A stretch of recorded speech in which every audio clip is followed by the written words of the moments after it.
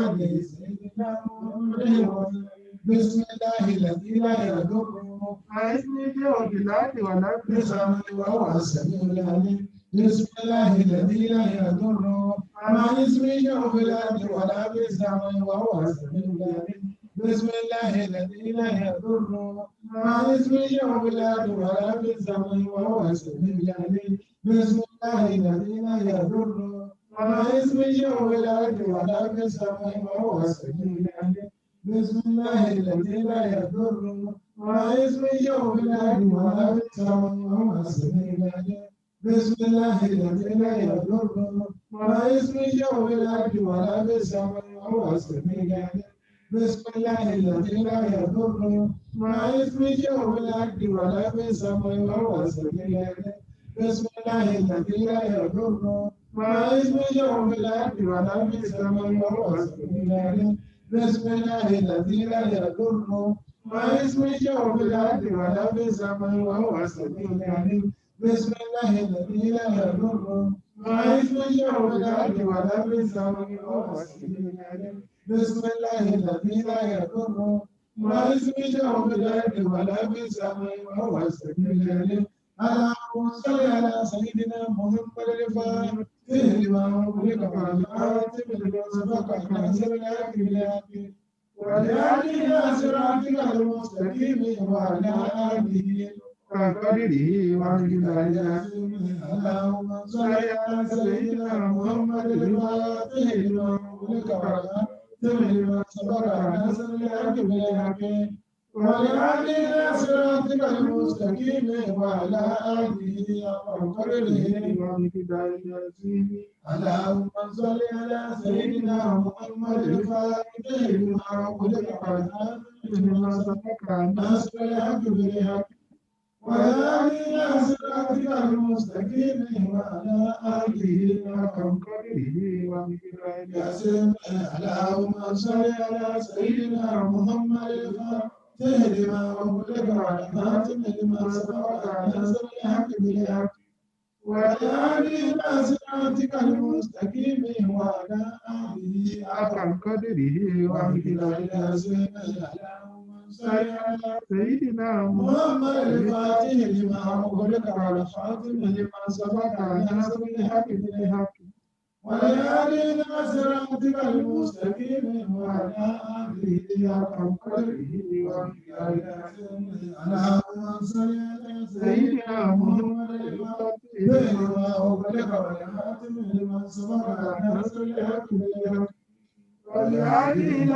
صراطك المستقيم وعلى آله حق قدره ومقداره العظيم اللهم صل على سيدنا محمد الفاتح لما أغلق والخاتم لما سبق ناصر الحق بالحق والهادي إلى صراطك المستقيم وعلى آله حق قدره ومقداره العظيم اللهم صل على سيدنا محمد الفاتح لما أغلق والخاتم لما سبق ناصر الحق بالحق والهادي إلى صراطك المستقيم وعلى آله حق قدره ومقداره العظيم اللهم صل على سيدنا محمد الفاتح لما أغلق والخاتم لما سبق ناصر الحق بالحق ويهدينا صراطك المستقيم وعلى آله حق قدره ومقداره العظيم. اللهم صل على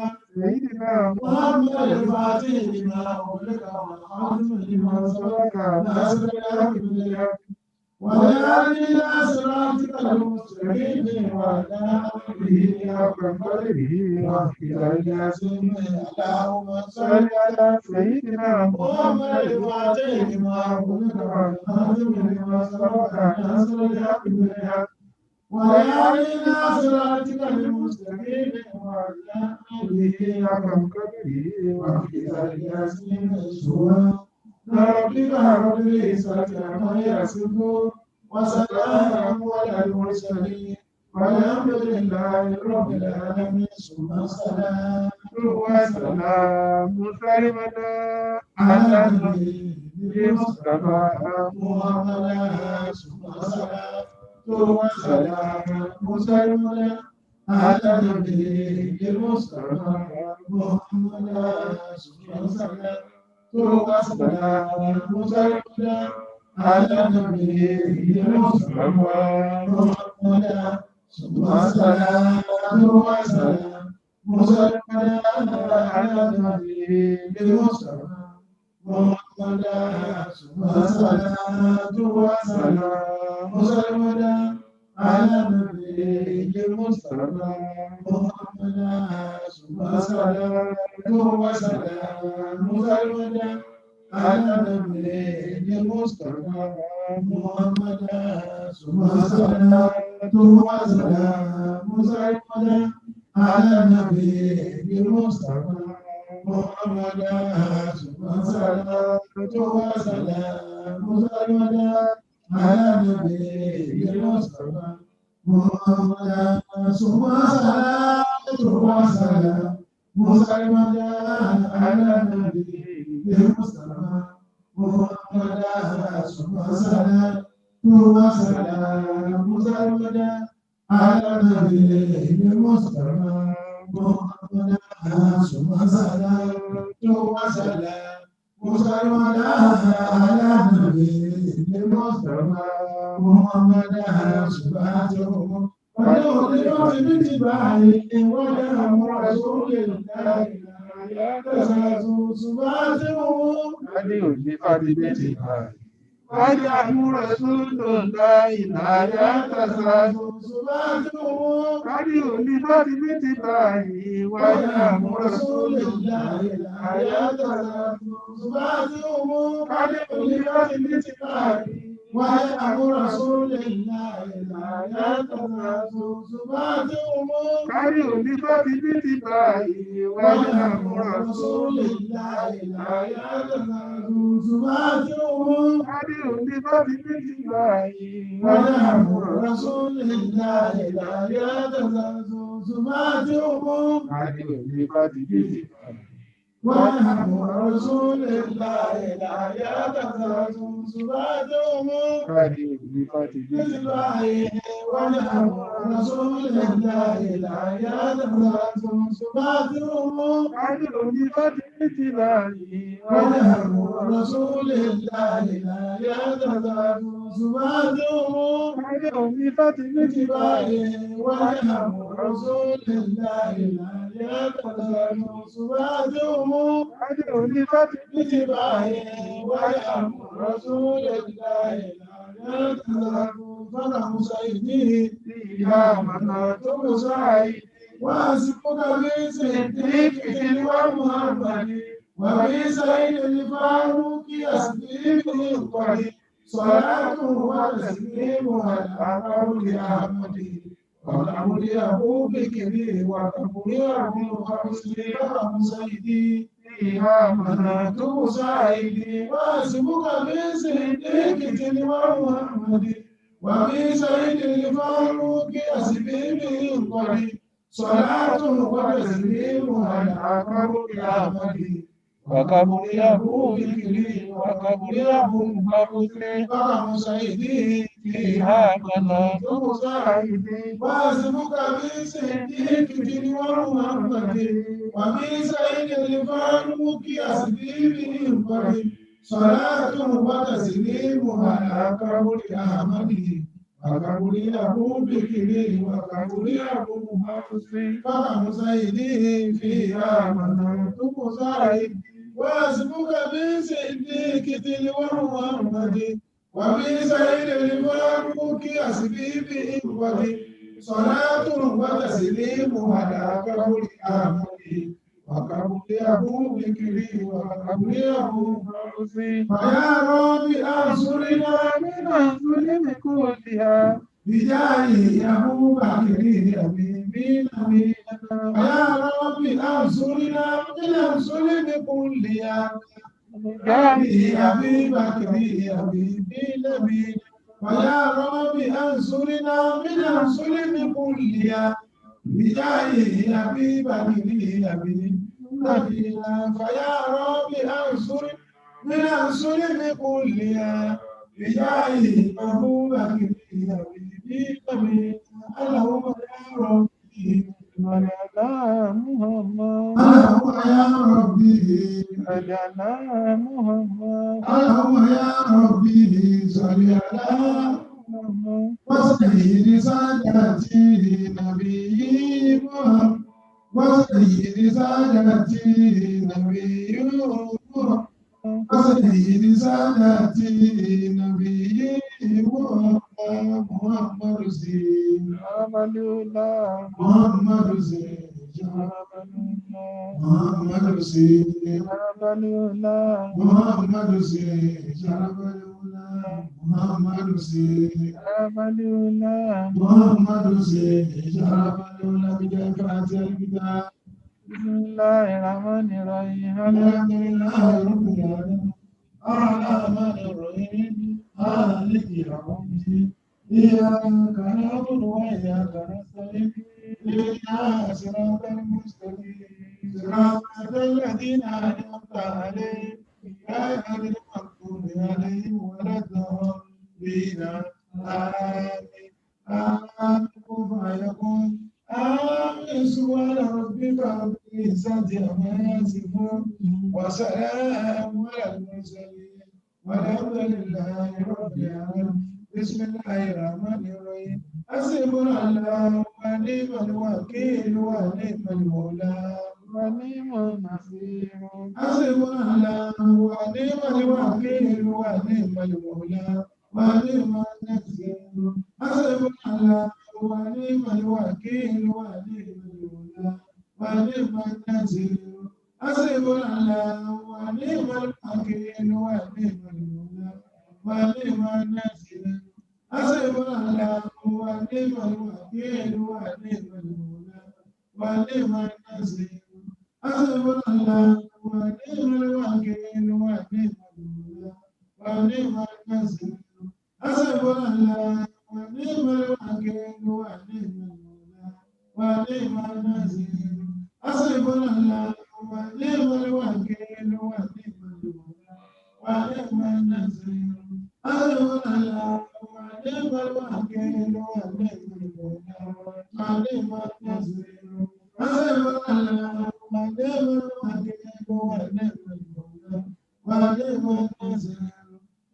حسبنا الله ونعم الوكيل ونعم المولى ونعم النصير حسبنا الله ونعم الوكيل ونعم المولى ونعم النصير حسبنا الله ونعم الوكيل ونعم المولى ونعم النصير حسبنا الله ونعم الوكيل ونعم المولى ونعم النصير حسبنا الله ونعم الوكيل ونعم المولى ونعم النصير حسبنا الله ونعم الوكيل ونعم المولى ونعم النصير حسبنا الله ونعم الوكيل ونعم المولى ونعم النصير حسبنا الله ونعم الوكيل ونعم المولى ونعم النصير حسبنا الله ونعم الوكيل ونعم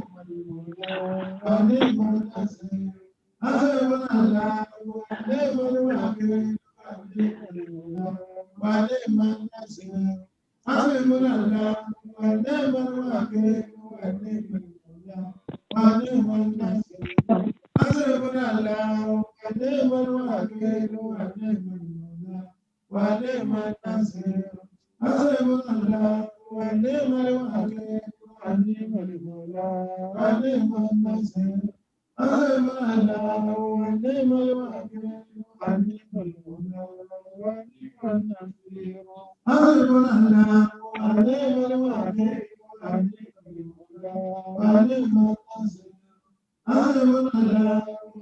الوكيل ونعم المولى ونعم النصير حسبنا الله ونعم الوكيل ونعم المولى ونعم النصير حسبنا الله ونعم الوكيل ونعم المولى ونعم النصير حسبنا الله ونعم الوكيل ونعم المولى ونعم النصير حسبنا الله ونعم الوكيل ونعم المولى ونعم النصير حسبنا الله ونعم الوكيل ونعم المولى ونعم النصير حسبنا الله ونعم الوكيل ونعم المولى ونعم النصير حسبنا الله ونعم الوكيل ونعم المولى ونعم النصير حسبنا الله ونعم الوكيل ونعم المولى ونعم النصير يا لطيف يا الله يا رزاق يا ستار يا الله يا ودود يا لطيف يا الله يا رزاق يا ستار يا الله يا ودود يا لطيف يا الله يا رزاق يا ستار يا الله يا ودود يا لطيف يا الله يا رزاق يا ستار يا الله يا ودود يا لطيف يا الله يا رزاق يا ستار يا الله يا ودود يا لطيف يا الله يا رزاق يا ستار يا الله يا ودود يا لطيف يا الله يا رزاق يا ستار يا الله يا ودود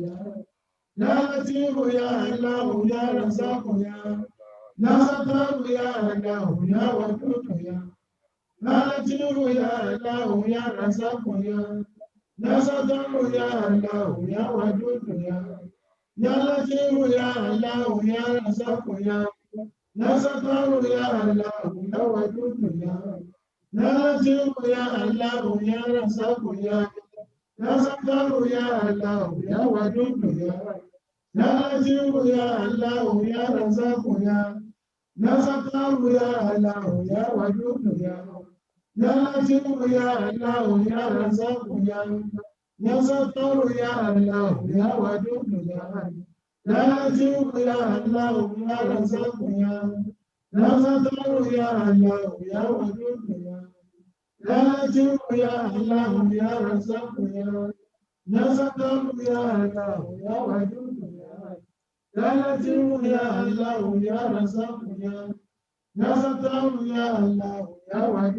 يا لطيف يا الله يا رزاق يا ستار يا الله يا ودود يا لطيف يا الله يا رزاق يا ستار يا الله يا ودود يا لطيف يا الله يا رزاق يا ستار يا الله يا ودود يا لطيف يا الله يا رزاق يا ستار يا الله يا ودود يا لطيف يا الله يا رزاق يا ستار يا الله يا ودود يا لطيف يا الله يا رزاق يا ستار يا الله يا ودود يا لطيف يا الله يا رزاق يا ستار يا الله يا ودود يا لطيف يا الله يا رزاق يا ستار يا الله يا ودود يا لطيف يا الله يا رزاق يا ستار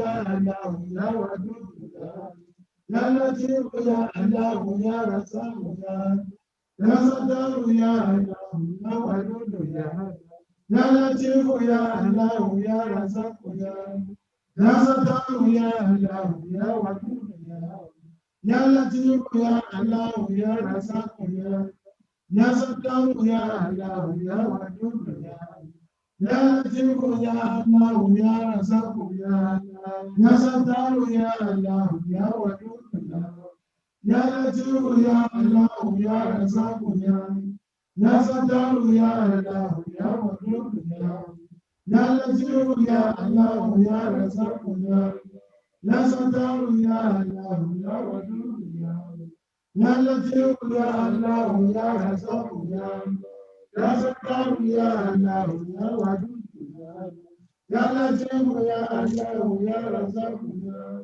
يا ستار يا الله يا ودود يا الله بسم الله الرحمن الرحيم لقد جاءكم رسول من انفسكم عزيز عليه ما عنتم حريص عليكم بالمؤمنين رؤوف فإن تولوا فقل حسبي الله لا إله إلا هو عليه توكلت وهو رب العالمين لقد جاءكم رسول من أنفسكم عزيز عليه ما عنتم حريص عليكم بالمؤمنين رؤوف فإن تولوا فقل حسبي الله لا إله إلا هو عليه توكلت وهو رب العالمين لقد جاءكم رسول من أنفسكم عزيز عليه ما عنتم حريص عليكم بالمؤمنين رؤوف فإن تولوا فقل حسبي الله لا إله إلا هو عليه توكلت وهو رب العالمين بسم الله الرحمن الرحيم الله لا إله إلا هو الحي القيوم لا تأخذه سنة ولا نوم له ما في السماوات وما في الأرض ما زال يجمع عنده إلا بإذنه يعلم ما بين أيديهم وما خلفهم ولا يحيطون بشيء من علمه إلا بما شاء وسع كرسيه السماوات والأرض ولا يؤوده حفظهما وهو العلي العظيم الله لا إله إلا هو الحي القيوم لا تأخذه سنة ولا نوم له ما في السماوات وما في الأرض ما سألني يجمع عنده إلا بإذنه يعلم ما بين أيديهم وما خلفهم ولا يحيطون بشيء من علمه إلا بما شاء وسع كرسيه السماوات والأرض ولا يؤوده حفظهما وهو العلي العظيم الله لا إله إلا هو الحي القيوم لا تأخذه سنة ولا نوم له ما في السماوات وما في الأرض ما زال الذي يجمع عنده إلا بإذنه يعلم ما بين أيديهم وما خلفهم ولا يحيطون بشيء من علمه إلا بما شاء وسع كرسيه السماوات والأرض ولا يؤوده حفظهما وهو العلي العظيم بسم الله الرحمن الرحيم ألم تر كيف فعل ربك بأصحاب الفيل ألم يجعل كيدهم في تضليل وأرسل عليهم طيرا أبابيل ترميهم بحجارة من سجيل فجعلهم كعصف مأكول الله أكبر بسم الله الرحمن الرحيم لإلاف قريش ليلة الشتاء والصيف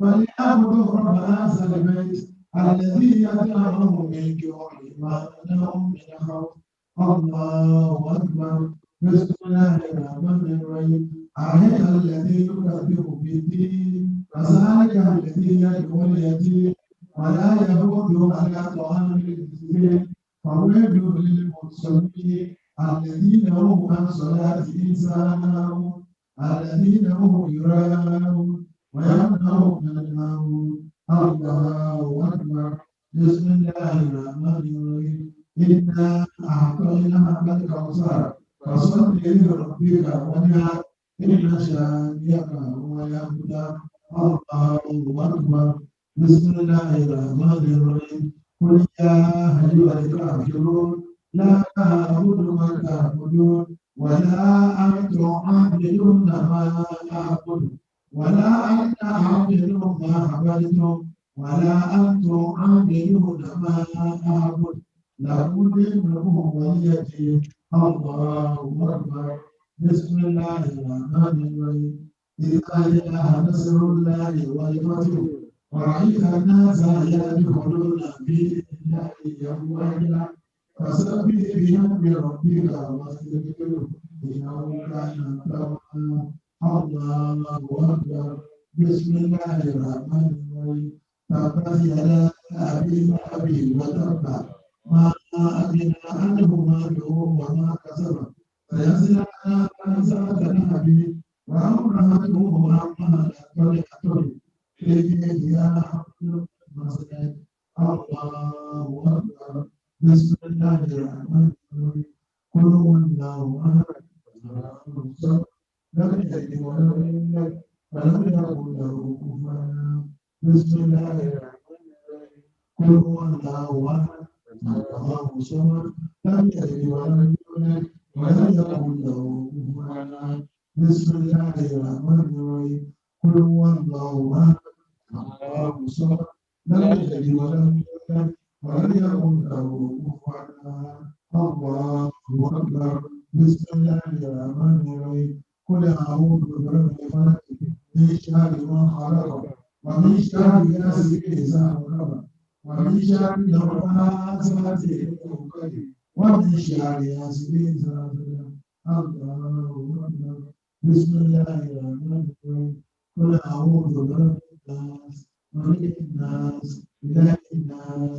من شر الوسواس الخناس الذي يوسوس في صدور الناس من الجنة والناس الله أكبر بسم الله الرحمن الرحيم يستجيب لدعوتي ونذرك يا ربي ويستجيبك يا الله لا إله إلا الله بارك لنا بحكمه وزد لنا برزقنا وارزقنا يا الله لا إله إلا الله وأعف عنا بمنك واغفر لنا بسببه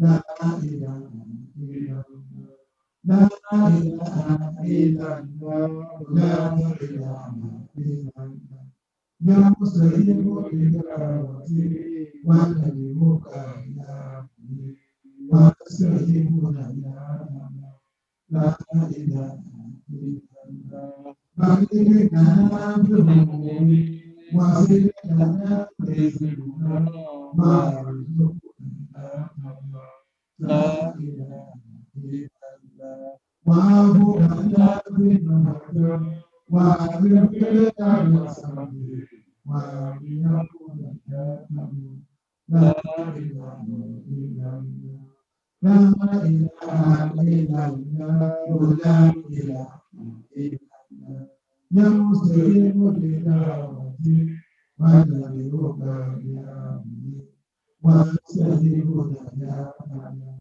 لا إله إلا الله بارك لنا بحكمه وزد لنا برزقنا وارزقنا لا إله إلا الله واعف عنا بمنك واغفر لنا بسببه لا إله إلا الله لا إله إلا الله ولا إله إلا الله آمين اللهم آمين أجب لنا ربنا لا تشرك بنا ومعنا لا يعرفك ولا يدعوك يا الله أجب لنا ربنا لا تشرك بنا ومعنا لا يعرفك ولا يدعوك يا الله أجب لنا ربنا لا تشرك بنا ومعنا لا يعرفك ولا يدعوك يا الله ربنا رب العالمين ربنا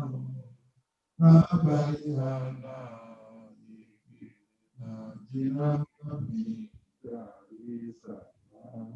نجنا نجنا من شر الزمان واتنا منك salamata watinahu meka salamata waridama nene ama nene waridama nene ama nene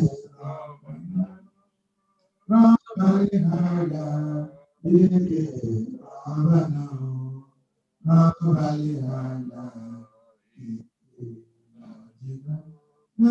Shara sama diname shara sama watina mekasala mata watina mekasala dada warida maatele ama nene warida mane nene ama nene rabana rabale kala ike rabana rabale kala ike najira meshare zaman nene najira meshare zaman watina mekasala mata watina mekasala dada warida ma nene ama nene warida ma nene ama amin amin Allahumma amin Subhanallah yarani wa yasma'u kalami wa ya'rifu makani wa yabisukuni wa la yabisa Subhanallah yarani wa yasma'u kalami wa ya'rifu makani wa yabisukuni wa la yabisa Subhanallah yarani wa yasma'u kalami ويعرف مكانه ويرزقه ولا يزال آمين آمين اللهم آمين وأنت وكيلي يا وكيل عليم وحسبي ساكا قوي سلمني سلاما يا سلام واذكرني بنصري كنصر مكاملا وأنت إلهي كن ولي وحاكمي وأنت مجيب يا مجيب يا ملا وأنت وكيلي يا وكيل عليهم وحسبي كان لقوي مواكلا سلم سلاما يا سلام وناجني وصرني بنصري منك نصر مكاملا وأنت إلهي هو لي وحاكمي وأنت مجيب يا مجيب يا ملا وأنت وكيلي يا وكيل عليهم وحسبي ساقا بقوي مواكلا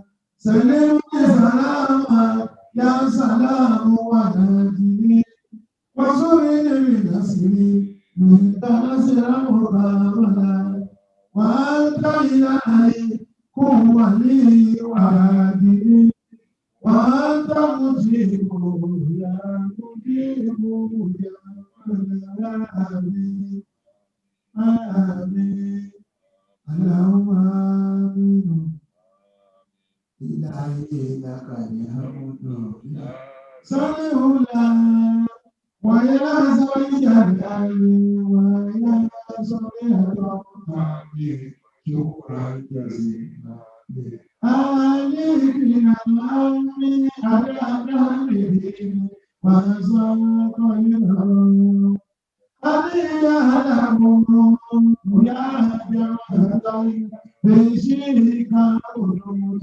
بالحسين سلام وشكرا جزيلا لكنا آمين على نبيه وسلم بدلت جهودا من ربي هدى نهارا وليلا وسافدها وشكرا جزيلا لأمريكنا آمين على نبيه سبق الأمام ويزدهم ربهم بالرياض وجزاكم الله خير الجزاء وشكرا جزيلا لك يا آمين على نهره وأزال الغرام شكرا لناس كبيرا صغيرا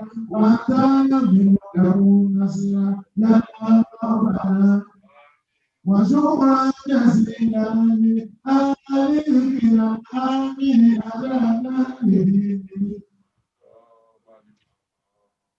الله بالغ مرادنا وآمن لنا أمنا يا سيدنا وشكرا جزيلا لأمريكنا آمين على وسلم ولا تقتنا ربنا بالوباء ولا بالبلاء ولا بالوباء وشكرا جزيلا لأمريكنا آمين على وربيه تدعو له ربنا سيادة رزقي آمين وشكرا جزيلا لكنا آمين على صلاة سلام على خيرنا محمد خير الهدى وأيضا شكرا جزيلا لكنا آمين وبارك لنا القصد يا ربنا وبارك لنا القصد يا ربنا وسهل لنا العيش يا ربنا آمين وسهل لنا ربنا آمين وتمم لنا الخير يا ربنا آمين وتمم لنا الخير يا ربنا وداوم لنا اليسر يا ربنا آمين وداوم لنا اليسر يا ربنا ويسر لنا الرزق يا ربنا آمين ويسر لنا الرزق يا ربنا وطول لنا الأمور يا ربنا وطول لنا الأمور يا ربنا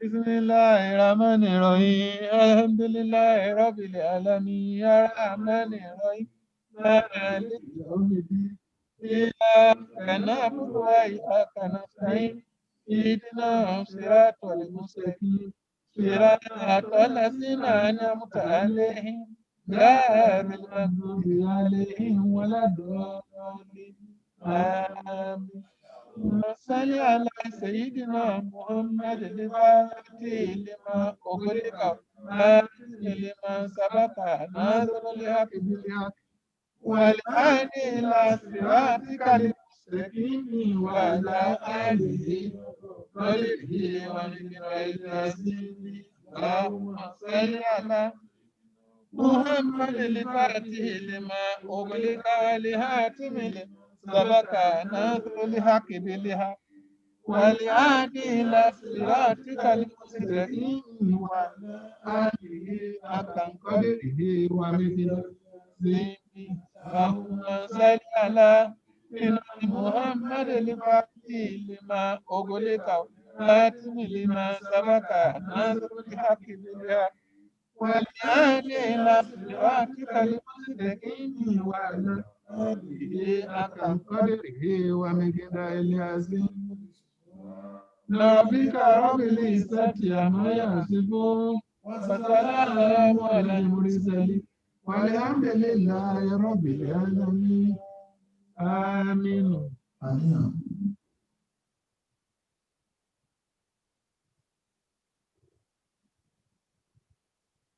بسم الله الرحمن الرحيم الحمد لله الذي له ما في السماوات وما في الأرض وله الحمد في الآخرة وهو الحكيم الخبير وقل الحمد لله الذي لم يتخذ ولدا ولم يكن له شريك في الملك ولم يكن له ولي من الذل وكبره تكبيرا وإلهكم إله واحد لا إله إلا هو الرحمن الرحيم هو الأول والآخر والظاهر والباطن وهو بكل شيء عليم والله الذي لا إله إلا هو عالم الغيب والشهادة هو الرحمن الرحيم هو الله الذي لا إله إلا هو الملك القدوس السلام المؤمن المهيمن العزيز الجبار المتكبر سبحان الله عما يشركون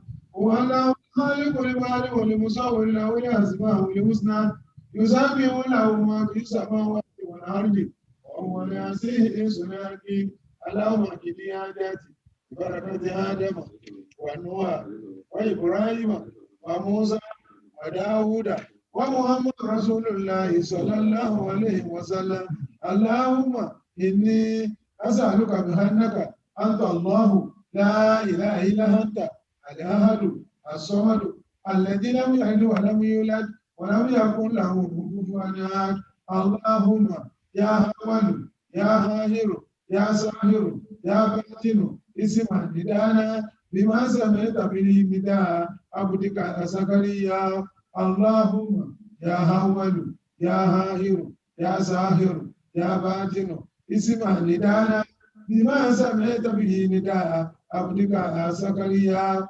اللهم يا أول يا آخر يا ظاهر يا باطن اسم ندانا بما سمعت به نداء عبدك زكريا وانصرنا بك وأيدنا بك لك واجمع بيننا وبينك وهل بيننا وبين غيرك الله الله الله إن الذي فرد عليك القرآن لردك إلى ماد إن الذي فرد عليك القرآن لردك إلى ماد إن الذي فرد عليك القرآن لردك إلى ماد ربنا آتنا من لدنك رحمة وهيئ لنا من أمرنا رشدا ربنا آتنا من لدنك رحمة وهيئ لنا من أمرنا رشدا ربنا آتنا من لدنك رحمة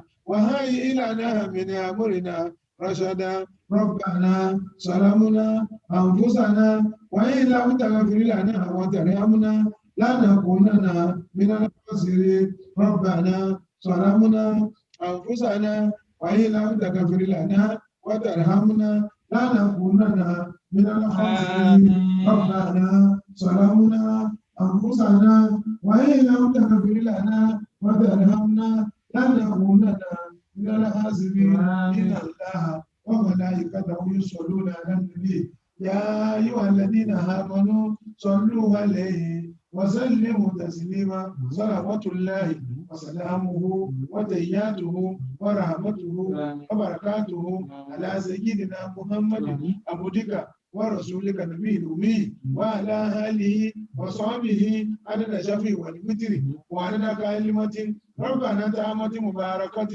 سبحان ربك رب العزة عما يصفون وسلام على المرسلين والحمد لله رب العالمين اللهم انصر بفضلك سلطاننا وآلك كفرة أعدائنا وحمينا في حوطاننا وولي أمورنا خيارنا ولا تولي أمورنا شرارنا وعفها بغدك وغدابك هنا ولا تسلط علينا بذنوبنا ما لا يعفوك ولا يرحمنا يا رب العالمين اللهم إنا نستغفرك إنك كنت غفار اللهم إنا نستغفرك إنك كنت غفار اللهم إنا نستغفرك إنك كنت غفار وأرسل علينا من السماء مدرارا وأرسل علينا من السماء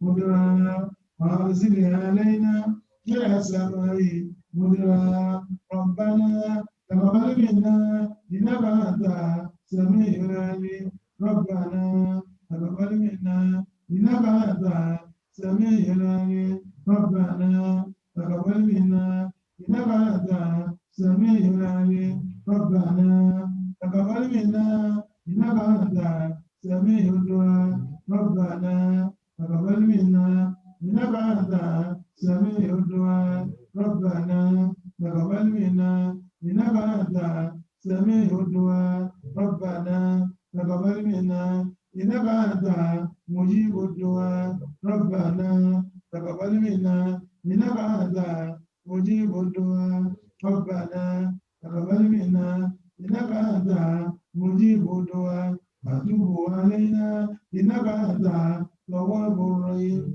وتوب علينا إنك أنت تواب الرحيم وتوب علينا إنك أنت تواب الرحيم واغفر لنا وارحمنا إنك أنت غفور رحيم واغفر لنا وارحمنا إنك أنت غفور رحيم واغفر لنا وارحمنا إنك أنت غفور رحيم ونجينا من الهم والغم والكرب العظيم ونجينا بالنصر إلى وجهك الكريم واجعلنا من الذين تجري من تحتهم الأنهار في جنات النعيم واهتم لنا بخير أجمعين واهتم لنا بخير أجمعين واهتم لنا بخير أجمعين اللهم صل وسلم وبارك على سيدنا محمد وعلى آله وصحبه أجمعين سبحان ربك رب العزة عما يصفون وسلام على المرسلين والحمد لله رب العالمين الفاتحة بسم الله الرحمن الرحيم الحمد لله رب العالمين الرحمن الرحيم مالك يوم الدين إياك نعبد وإياك نستعين اهدنا الصراط المستقيم صراط الذين أنعمت عليهم غير المغضوب عليهم ولا الضالين آمين اللهم صل على سيدنا محمد الفاتح لما أغلق والخاتم لما سبق ناصر الحق بالحق والهادي إلى صراطك المستقيم وعلى آله حق قدره ومقداره العظيم سبحان ربك رب العزة عما يصفون والسلام على المرسلين والحمد لله رب العالمين الحمد لله الحمد لله لله رب العالمين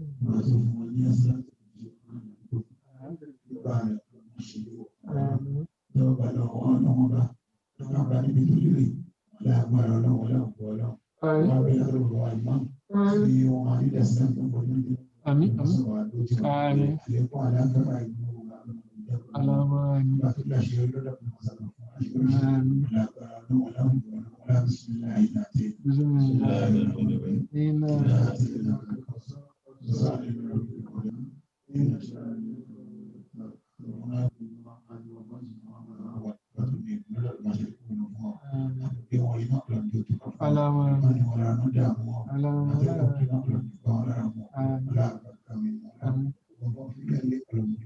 آمين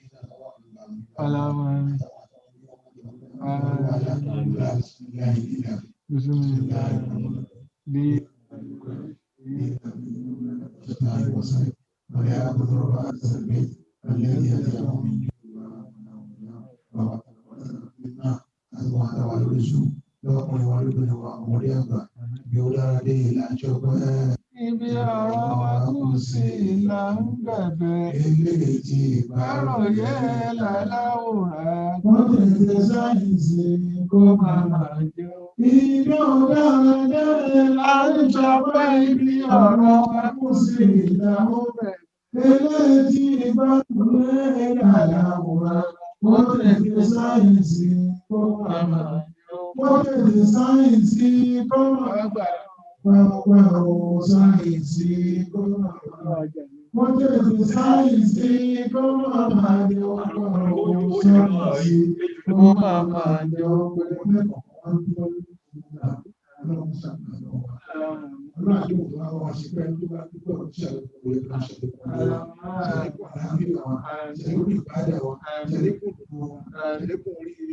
Ṣàlékún àbò rẹ lórí wa.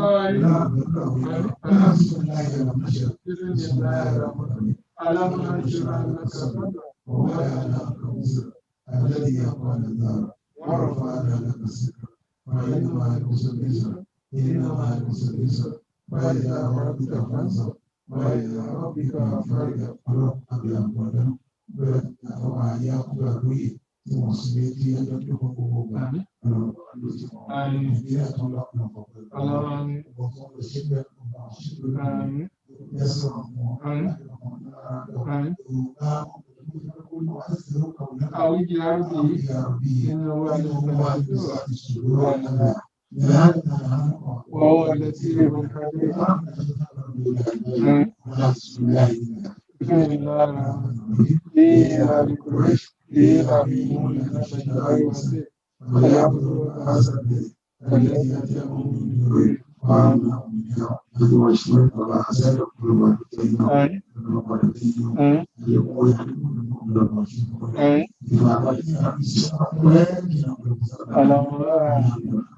gbogbo àdáwò lè lọ fún ilé ṣe oríṣi lọ fún ilé ṣe oríṣi lọ fún ilé ṣe oríṣi ìyàwó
بسم الله الرحمن الرحيم. قل هو الله أحد الله الصمد لم يلد ولم يولد ولم يكن له كفوا أحد. بسم الله الرحمن الرحيم. قل هو الله أحد الله الصمد لم يلد ولم يولد ولم يكن له كفوا أحد. بسم الله الرحمن الرحيم. قل هو الله أحد الله الصمد لم يلد ولم يولد ولم يكن له كفوا أحد. الحمد لله السلام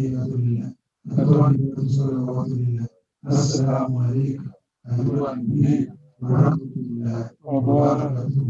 السلام علينا وعلى عباد الله الصالحين. أشهد أن لا إله إلا الله وحده لا شريك له وأشهد أن محمدا عبده ورسوله صلى الله عليه وسلم وأنا آمين آمين آمين بسم الله الرحمن الرحيم إنا أتيناك الكوثر فصل لربك وانحر إن شانئك هو الأبتر آمين آمين يا سلام يا سلام سلمنا يا سلام سلمنا يا سلام سلمنا يا سلام سلمنا يا سلام سلمنا اللهم السلام آمين ومنك السلام آمين وعلينا باب السلام آمين وعلينا جعلك والسلام تبارك ربك وتعالى يا ذا الجلال والإكرام إنك لا تدركنا ولا حول ولا قوة إلا بالله العلي العظيم tamu ọlọ́run àrùbá àwọn olóògbé àgbà àwọn nọ́ọ̀sì wọ́n nílẹ̀ àgbà lọ́dọ̀ wọn owó ìlú náà wọ́n bá ti bọ̀ wọ́n jọ wọn aláṣà ìlà àgbàkà wọn yà pé ọ̀sùn déèdì ìsìnlẹ̀ àgbàkùnrin ìlà àgbàkùnrin ìṣẹ́rẹ̀ àkọlẹ̀ wọn ìṣẹ́rẹ̀ lásìkò ìsàwọ́kà wọn ìṣẹ́rẹ̀ àfàlásà ìbẹ̀rùkà wọn ìṣẹ́rẹ̀ lásìkò ìsàwọ́kà ìsìnlẹ̀ àgbàkùnrin ìlà àgbàkùnrin ملك الناس إله الناس من شر الوسواس الخناس الذي يوسوس في صدور الناس من الجنة والناس كان وقت بعضهم وفي دار ولي ويفعل بعضهم أجيب يا رب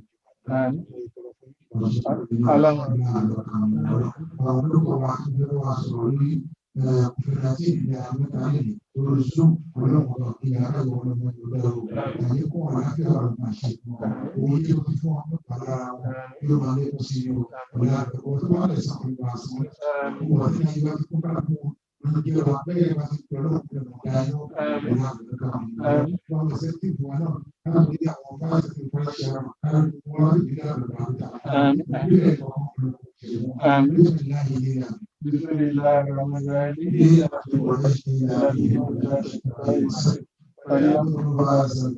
الذي يتيقظ من جوع وأمنه من أفضل ذلك على من يبدل ولذلك على من يبدل عند عمود من يبدل لو أبو يشهد وأبو يشهد ويشهد وأبو يشهد إلى برد سبحانه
الذي يأتيهم من جوع وآمنهم من أمر ربنا آتنا في الدنيا حسنة وفي الآخرة حسنة وقنا عذاب النار وآتنا الجنة مع الأبرار يحسس الغفار يا رب العالمين ربنا مسلم وعلينا بسالم اللهم ارزقنا بقول لا إله إلا الله محمد رسول الله لا إله إلا الله محمد رسول الله صلى الله عليه وسلم لا إله إلا الله محمد رسول الله صلى الله عليه وسلم الحمد لله الحمد لله الحمد لله رب العالمين صلوا على النبي gbogbo ẹ̀yin tẹ́fẹ̀ kan tí wà lórí Zoom ẹnu pé kí a sì wọlé ká kírun kí àwọn doctors kan tó bẹ̀rẹ̀ sí ṣàlàyé fún wa ni so ẹ̀ ní ìgbà tí ẹ̀kan kúrò ẹ̀kan lọ try kí a sì wọlé nísìnyí kí kálukú kírun ẹ̀ ká continue bẹ́ẹ̀ ni the same link tẹ wà yìí náà kàbádà ẹni tó fẹ́ lọ kó padà bọ̀ alhamdulilayi same link tẹ́ ń lò náà wọ́n máa lò fún ìní vaccine COVID-19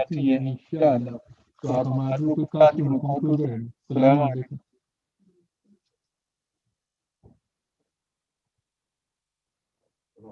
Lời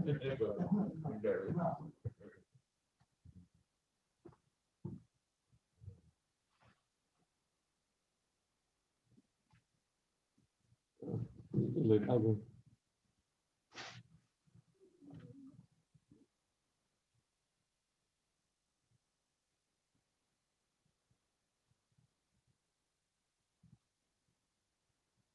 Alguno de los que lo Kuta shughuli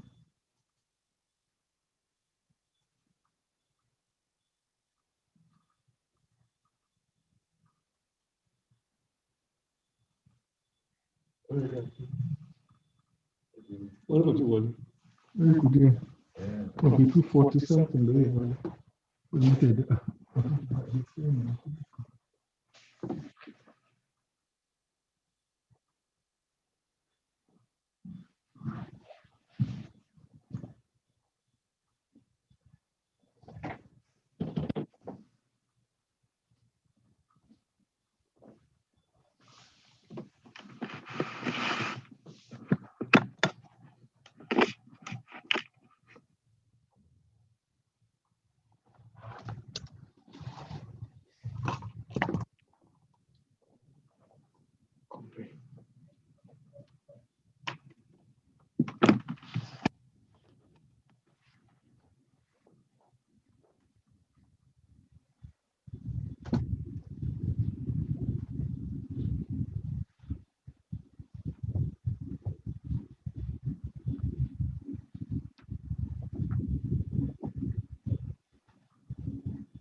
Había eso.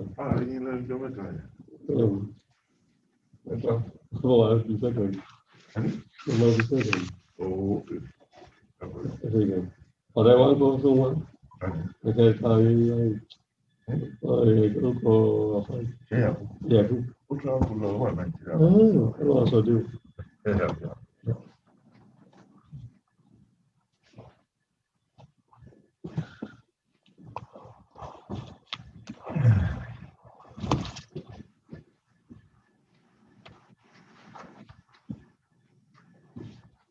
Sai ibo ni mo ti wá ní èyí rẹ̀. Ọmọ ìlú wo ni? Tani. Yàgò. Òru ni. Òru. Wàrà ni. Ìjọba òru. Sẹ́ẹ̀dì wo ló ń gbé? Wọ́n lè kó ni. Sẹ́ẹ̀dì wo ló ń gbé?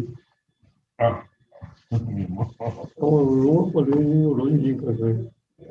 Báyà ní ilé kiri.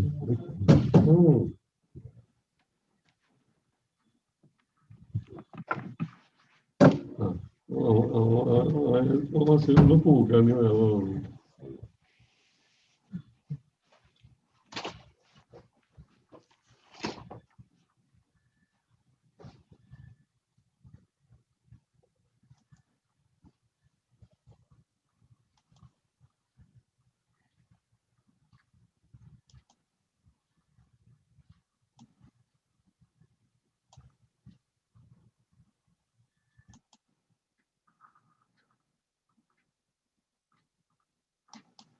Vamos,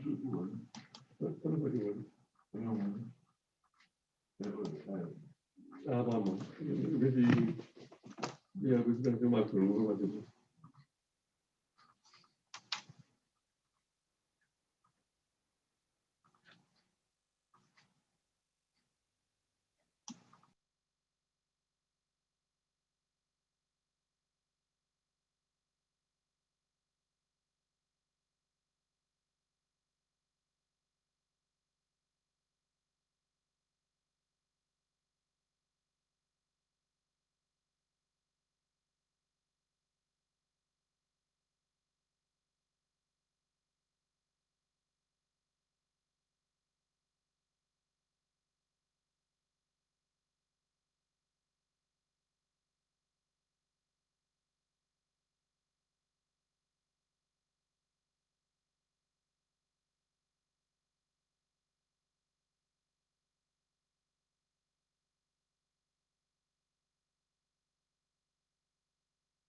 الله أكبر.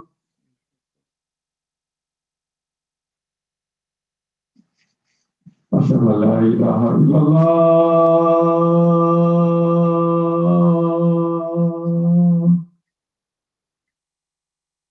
أشهد أن لا إله إلا الله.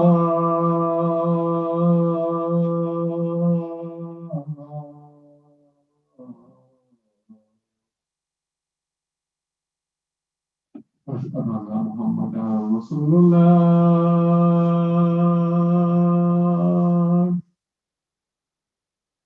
أشهد أن محمدا رسول الله.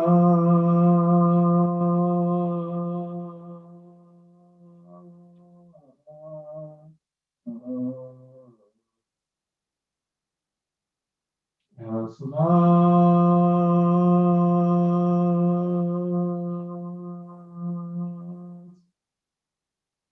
يا صلاة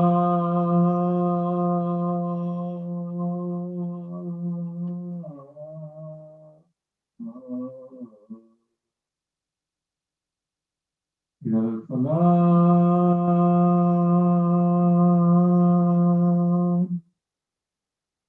يا الفلاح.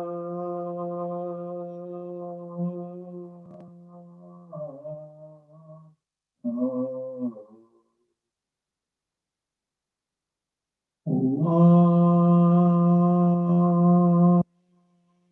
أكبر. الله أكبر. لا إله إلا الله. لا إله إلا سيدنا رسول الله صلى الله عليه وسلم. وعلى سيدنا محمد وعلى آله وصحبه وسلم.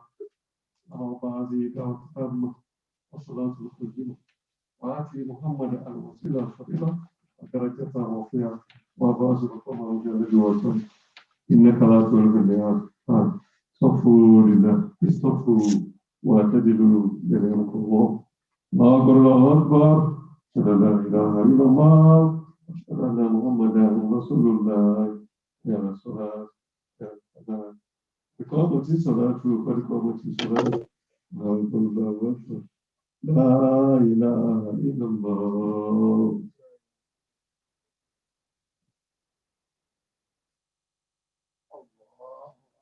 الله أكبر.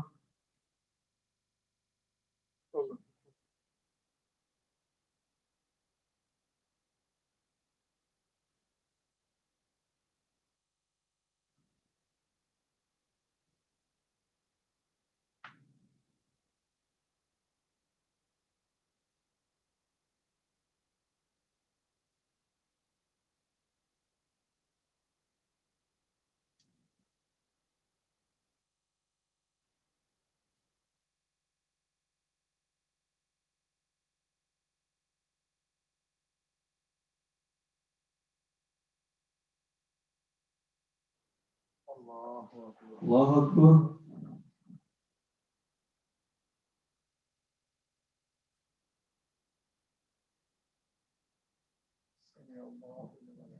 ربنا ولك الحمد.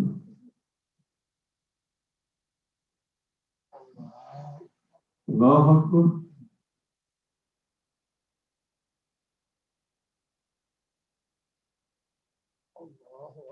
الله أكبر.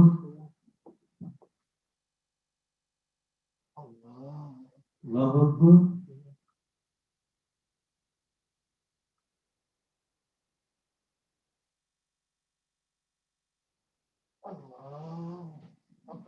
الله أكبر.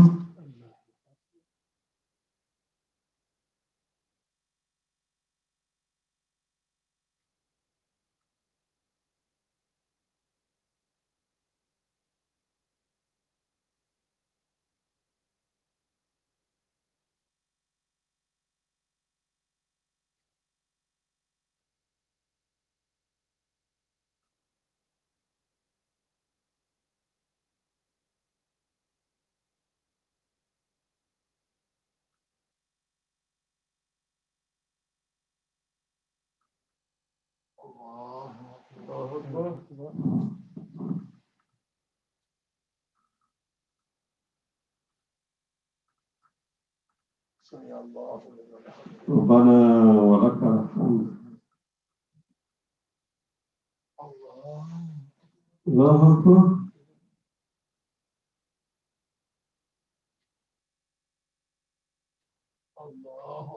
الله أكبر.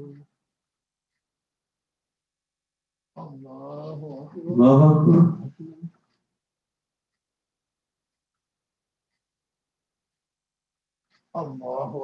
الله أكبر.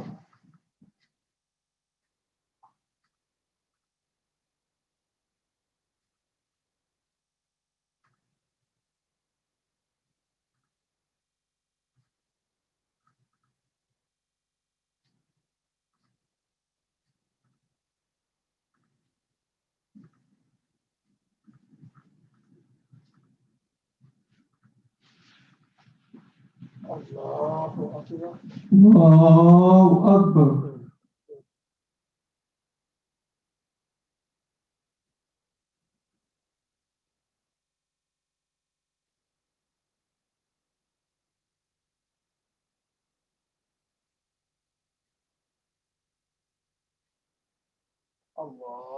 الله أكبر.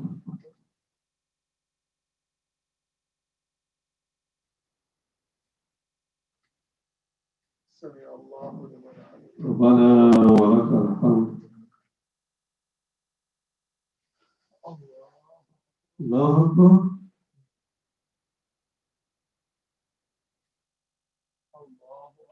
الله أكبر. الله أكبر.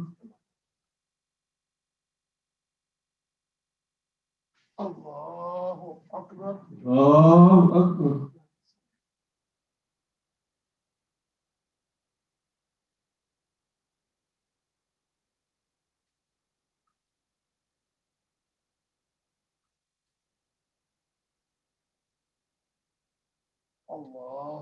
الله أكبر.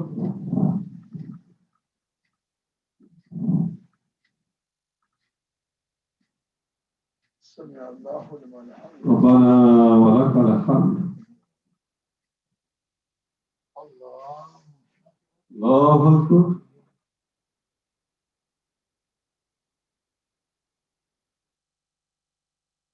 الله أكبر. الله أكبر.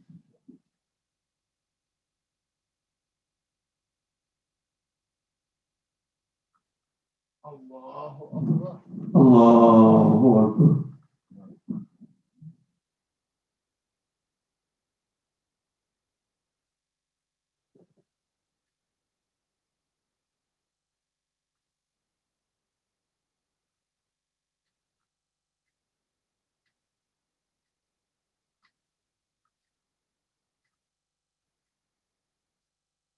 السلام عليكم ورحمة الله.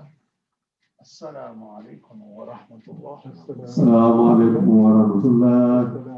السلام عليكم ورحمة الله. استغفر الله. استغفر الله. أستغفر الله. اللهم أنت السلام ومنك السلام. أعينا ربنا بالسلام وأعينا جنة عداك دار السلام. تبارك ربنا وتعاليك يا ذو الجلال والإكرام. الله لا إله إلا هو الحي القيوم لا تأخذه سنة ولا نوم له ما في السماوات وما في الأرض. مثل الذي يشفع عنده إلا بإذنه يعلم ما بين أيديهم وما خلفهم لا يحيطون بشيء إلا بما شاء وسع كرسيه السماوات والأرض لا يؤوده حفظهما وهو العلي العظيم. اللهم صل على سيدنا محمد الفاتح لما أغلق والحاتم لما سبق ناصر الحق بالحق والهادي إلى صراطك المستقيم وعلى آله حق قدره ومقداره العظيم. التحيات لله الزاكيات لله الطيبات صلوات لله. السلام عليك أيها النبي ورحمة الله وبركاته. السلام علينا وعلى عباد الله الصالحين. سبحان ربك وبالعزة عما يصفون والسلام على المرسلين الحمد لله رب العالمين. صلوا على النبي المصطفى.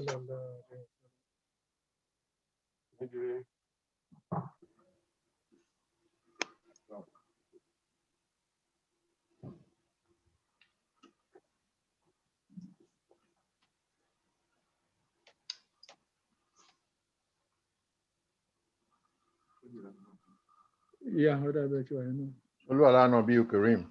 صلى الله عليه وسلم. Bismillah. I think Brother Ibrahim Abayami should get us started now. Okay, Ibrahim.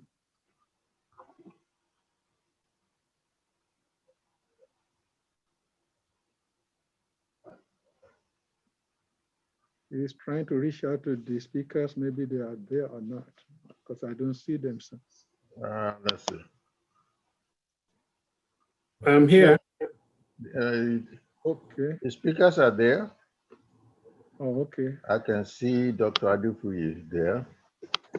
Okay, Ibrahim, go ahead. And Imam. So also Dr. Shade is there as well. Okay, Imam, unmute, please, Imam. So please unmute them so that we can get started. We thank God for bringing us together. So, Brother Ibrahim, please get started.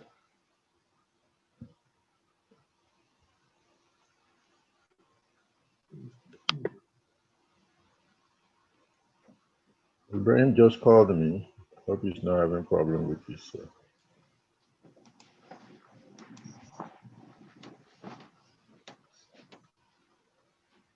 Assalamu alaikum wa rahmatullahi wa barakatuh. Wa alaikum salam wa rahmatullahi wa barakatuh. Alhamdulillah Rabbil Alameen. My name is Ibrahim Abayomi, current Vice Chairman of the Nigerian Islamic Association.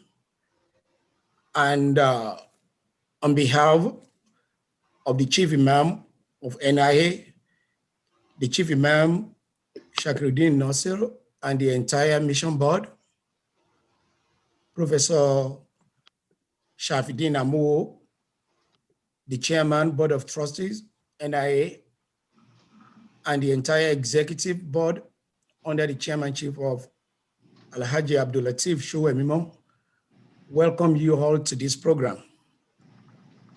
Adúpẹ́ f'Ọlọ́run pé ó ṣọ́ wa di ẹni. And we all know what has been going on in the whole world for the past year. But alhamdulillah that we are all alive today. That we are alive today give us the more reason why we need a program like this. Knowledge is power. And Islam náà dẹ̀ sọ pé ìmọ̀ ló làdínì ọgbọ́n ò gbé. Àfi kí a dára wa ní ẹ̀kọ́, so that we all can get the right information to be able to make a better and informed decision. Inshallah, we have all this program laid down as we're all looking on the screen. And we'll go now by calling our father, the Chief Imam, to give us a very short opening prayer. after which we will go to the chairman of the Board of Trustees to introduce our erudite speakers to us today. Each speaker shall be having 15 minutes for presentations. And I want all of us to know that we can ask questions at the end of the presentations. Ali, type of question we're in. Some of our members already submitted questions during the survey that we did before today. And I have those questions with me, but we would like this to be as interactive as possible.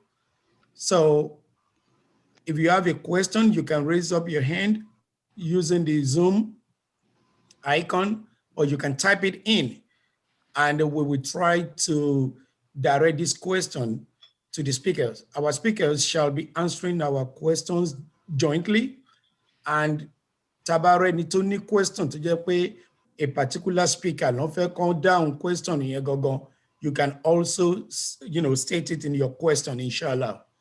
So right now, I will yield to Chief Imam. Assalamu alaikum wa rahmatullahi, sir, to give us a short opening prayer, sir. Wa alaikum assalam wa rahmatullahi. Can you hear me over there? Yes, we can hear you. Yes, yes, Chief Imam. Alhamdulillah Rabbil Alamin. Imam, assalamu Happy New Year. alaikum. That's a good one. Wa alaikum assalam. That's a good one. Láti àlàtúrò àgbẹ̀yìn ọ̀dọ̀ sọ̀rọ̀ bẹ́ẹ̀. Allahu akbar, Allahu akbar, Allahu akbar. La ilaha illallah, Allahu akbar, Allahu akbar. Walillahil hamdu. Allahu akbar kabira. Walhamdulillahi kaseera. Wa subhanallahi bukratan wa asila. La ilaha illallah. An yasawadda wa nasara habida wa an sajuda wa asamali asa bawadda. La ilaha illallah wa la na'budu illa iyyahu mukhlisina lahu dina wa law karihal kafirun. Allahumma salli ala sayyidina Muhammad Amen. Ali Sayyidina Muhammad wa Amen. ashabi Sayyidina Muhammad wa ala ali Sayyidina Muhammad wa sallimu tasliman kasiran al-Fatiha. Bismillah. Bismillahirrahmanirrahim. Alhamdulillahi Rabbil Alamin.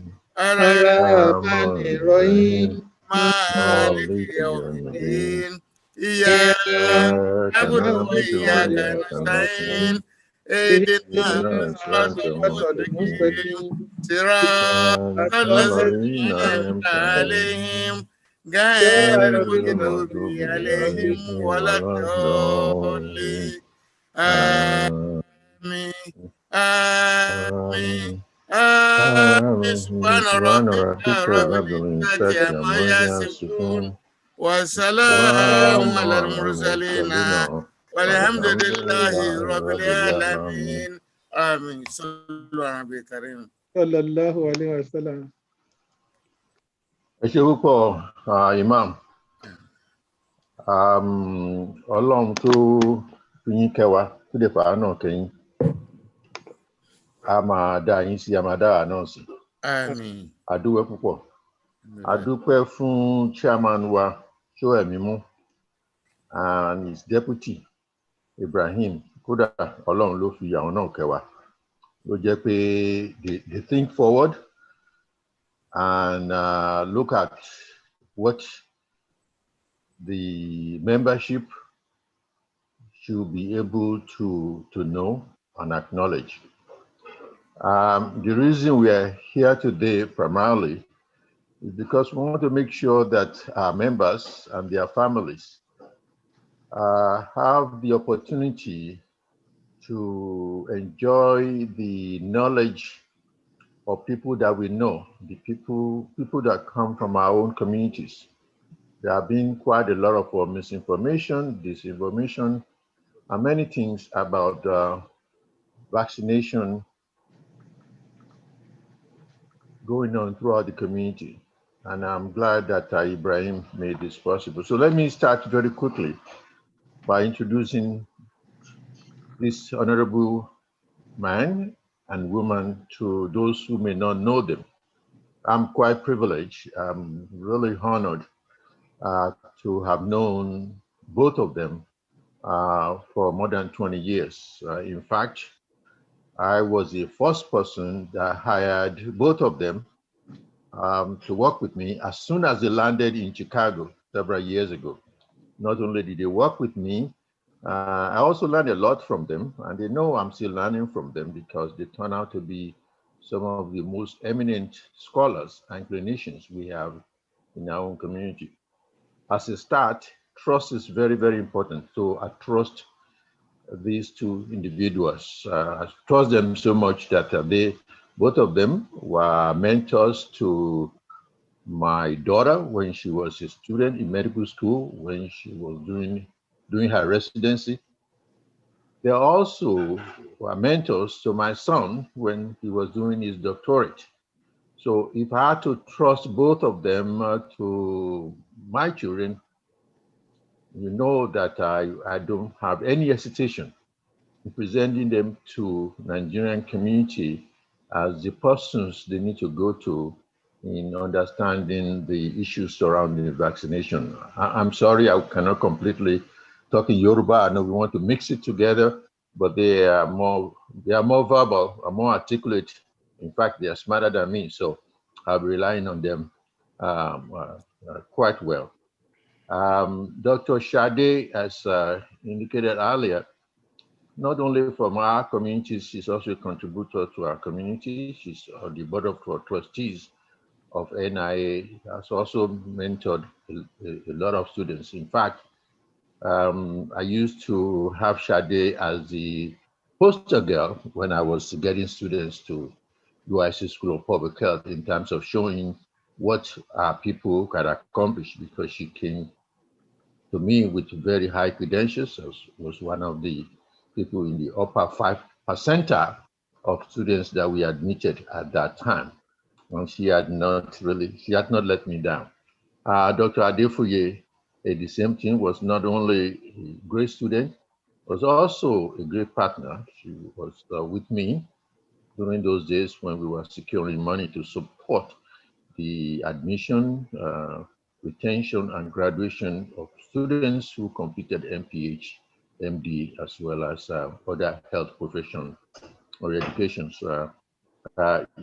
She did not only excel at the U.S. School of Public Health, she moved on as a professor at Chicago State University.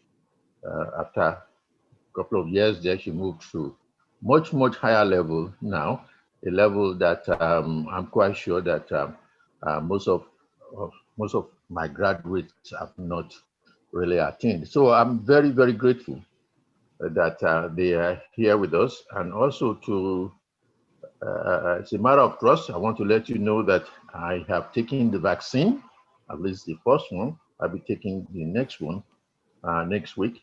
Everybody in my household has taken the vaccine. Of course, there are only two of us in my household. My wife has taken both of them. My daughter has taken both of them. One of my sons has taken at least one of them. Will be taking the second one next week.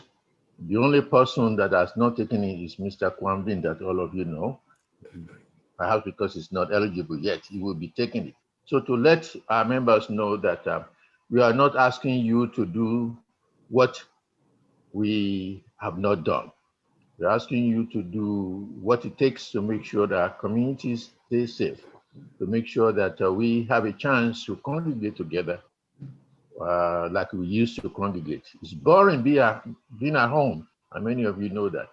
I can't wait till we're able to get together and do what we always do. So at this time, I'm looking at Dr. Adefuye's picture, but I haven't seen Dr. Sade. I'm quite sure she's there. I saw her name earlier. Dr. Sade, if you are there, could you please? Assalamu alaikum. Okay, good to see you. I haven't seen you at all this year. You know that. I know. And once in a while, I call to see how you are doing. Yes, May I Allah appreciate continue to guide you. Thank Both you. of them have not only been clinicians, they are also educators. So we want them to educate us. We also want them to be able to hold this conversation in the language that most of us were all born with, and that we will feel comfortable. So I'm going to yield now first to Dr. Shade Shitu. So thank you very much. Please get started. Assalamu alaikum, everybody online, and Imam, Professor Amuwo, thank you so much for that introduction. My name is Shade Shitu, and I'm a clinician. I have a medical degree, and I also have a master's in public health. I did mostly epidemiology when I was doing my public health. So this is kind of an interesting time for me because the two of my certification came to play with this pandemic.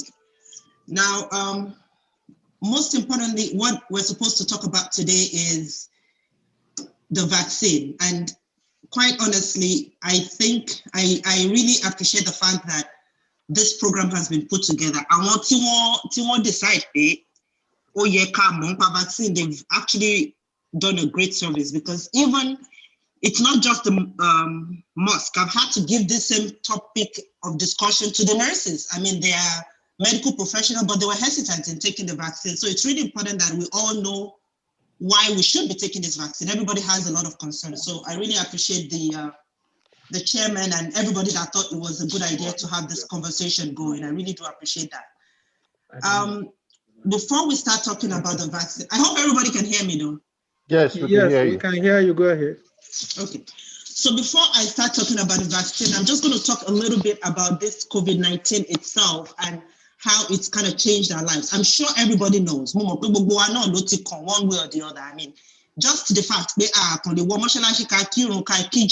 way we were doing before, it shows that this must be really serious. But in the whole grand scheme of the world, to know that over 100 million people have been affected by this vaccine. I mean, this COVID, about a year ago, we didn't even know anything about this. There was nothing like COVID-19. Only was at December of 2019 that we ever heard anything about this COVID-19. And since then and now, over 100 million people worldwide have been affected by the vaccine. Since then, over 2 million people have died. That means that 20 million people. This, over the last 1 year, we've had an extra 2 million that have been blamed on this virus. So it's really affected a lot of people. COVID-19 is a coronavirus. We all know that. Now, there's a lot of coronavirus. Coronavirus, often they cause common cold. It can cause just simple diarrhea. So there's a ton of coronaviruses. But this particular coronavirus is especially dangerous. And the reason it's dangerous is because of the protein that is outside of its wall. Now, most people buy the coronavirus, not this COVID, coronavirus. You might not even know that you're sick. You will just go about you have a simple cold and you still go out to work. You might give it to other people, they get sick, some people will not get sick, and you go on with your life. But this particular coronavirus that they've decided to call COVID-19 is especially dangerous because there's an ACE receptor outside its wall, and that receptor is very infectious, meaning that till you come in contact with anybody that has had this virus, it's very easily transmitted. Now, most viruses get transmitted in two ways. There are aerosols and there are droplets. Aerosols could be measles, tuberculosis. Those things are very difficult because it easily spreads. Droplet is like flu vaccine, meaning only work from one person to the other. Those ones don't spread as fast. COVID is somewhere in the middle. We're really not sure if it's an aerosol, but it's definitely more efficiently spread than a droplet. That means that it can live in the air for a short period of time so that a few minutes after, you can still get the virus. So that means it spreads efficiently. That's why OT was so difficult to control, because you really don't know if it's human to human or if it's droplets or aerosols. That's why it's so difficult to control. So having said that, it spreads easily. It causes a special kind of pneumonia. And I'm going to go a little bit into that. We don't really need to know too much about it, but why I want to go into it is most pneumonia. Pneumonia, antibiotic for pneumonia. COVID-19 is a little bit different because talking about cause pneumonia, it doesn't stop there. It actually makes the body's own immune response, the cytokines. It makes those cytokines attack the body. So even when the virus is gone, you can still have those cytokines causing more damage. And the kind of damage they cause is to kill off the lungs. That's actually cause the death. Why there's so many people dying from it is because cocaine causes the inflammation that can easily be reversed. It causes an irreversible reaction, meaning that once you have that cytokine damage, that part of the lung that is affected dies off. That's why Thomas said, oh, tell you about to get on the vent, they usually don't make it, because by the time you have to need a vent, the damage has been done and it's very difficult to come back from it. I mean, I've been in practice, like Dr. Amuwo said, I've been in practice for almost 20 years, and this is the worst that I've seen. This COVID-19 is not the first time that we're having kind of an epidemic from coronavirus. We had SARS-1 and SARS-2. And there was another one in the Middle East that was local to the Middle East. It never went to become a pandemic.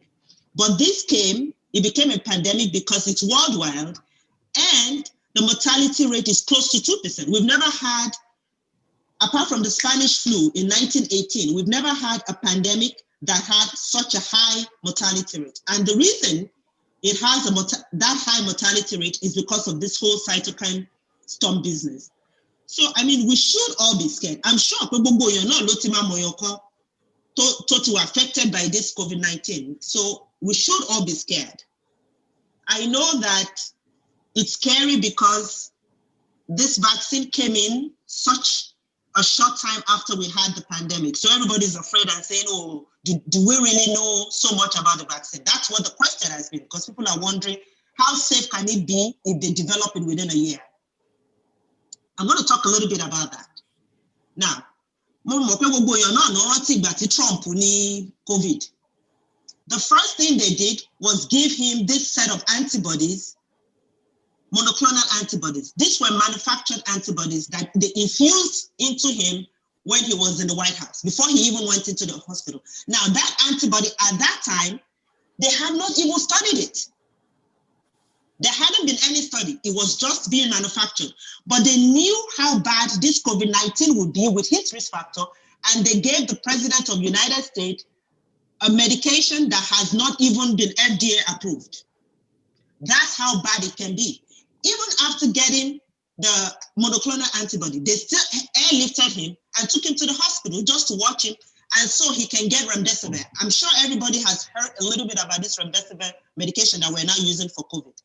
Now, this remdesivir also is a pretty new medication. They had it in the pipeline for another virus. When COVID came, they tested it on a couple of people. They found that it worked, maybe, and we all started using it. So the point I'm trying to make is this. The COVID virus itself is new. The treatment that we're given for the COVID virus, they're all new. Even tí o bá ní COVID, èsì tó bá lọ hospital, tó bá fún ẹ lóògùn, ògùn tó ń fún yàn náà ń bẹ, kò ń ṣe pé ògùn tó ti ní tẹ́lẹ̀ ni. It's all new because the virus itself is new. If within a year they have been able to come up with a vaccine, that is actually a good thing. And I'll tell you a little bit about this vaccine, that the one that we have now, the Pfizer and the Moderna, they're both mRNA vaccine. We have never used mRNA to manufacture vaccine before. This is the first time. Most vaccines, it's usually one virus, one make it less likely to cause an infection. They call it live attenuated. Or they kill it off, and then you have a killed virus. They turn it into a vaccine. They would give it to the person so that you have developed antibodies, and when you actually have the infection, the antibodies will fight. That's what we used to do before. Now, this new technology called mRNA is somewhat different. Now, you don't get a virus. There's no virus.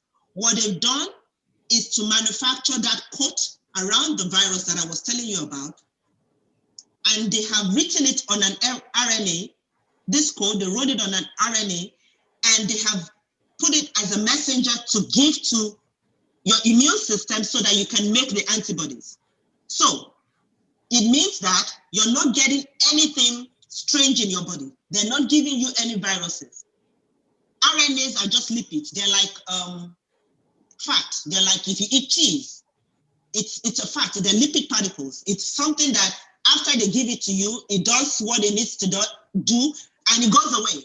It does not change anything in your body. The only thing it does is like a messenger.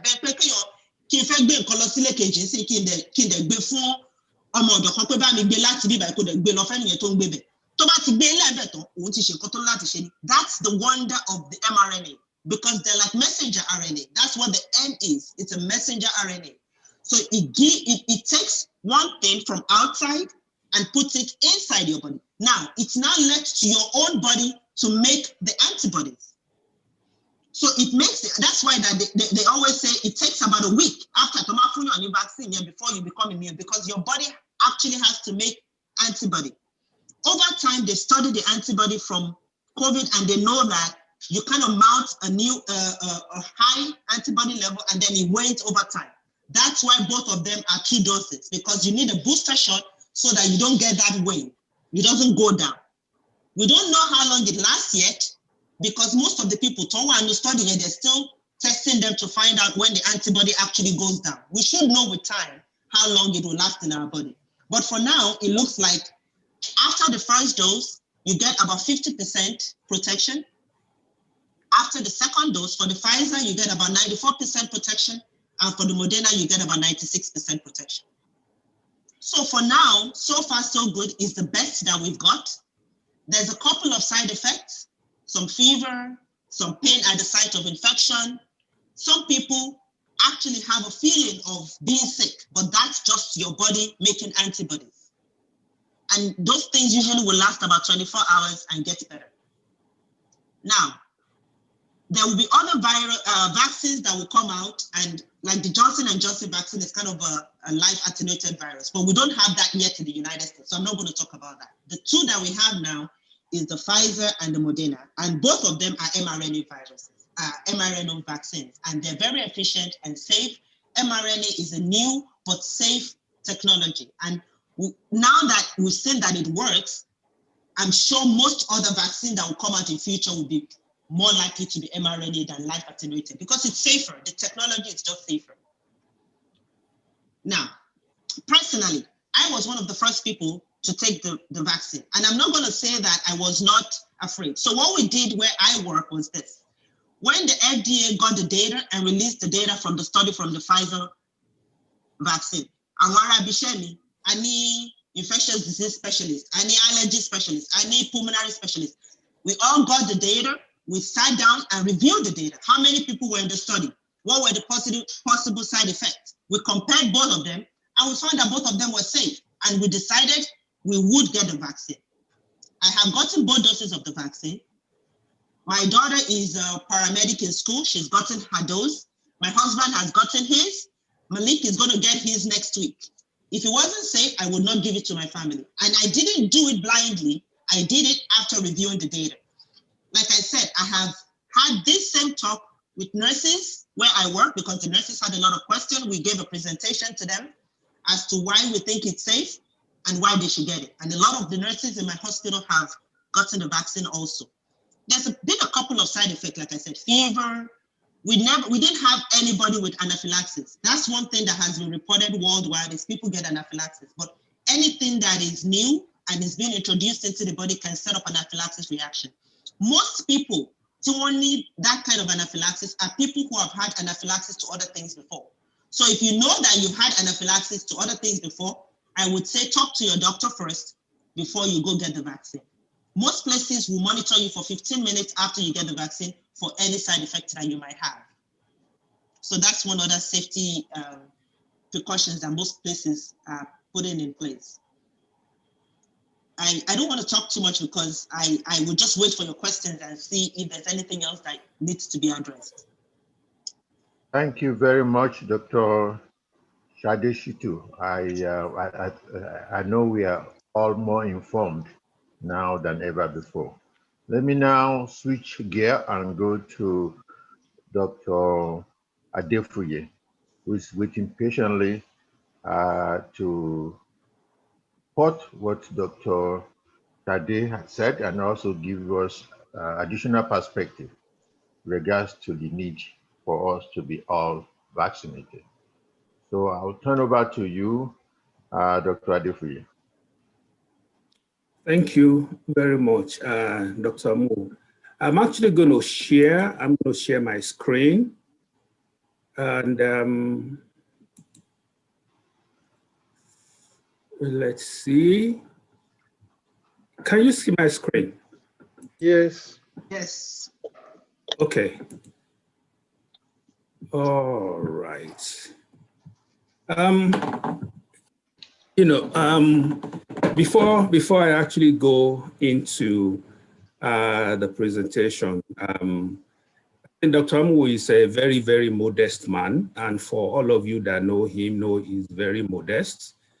There is one thing that he missed out of his introduction, and that is the fact that both myself and Dr. Shitu were his students. He talked about the fact that he gave us jobs and we worked with him and everything.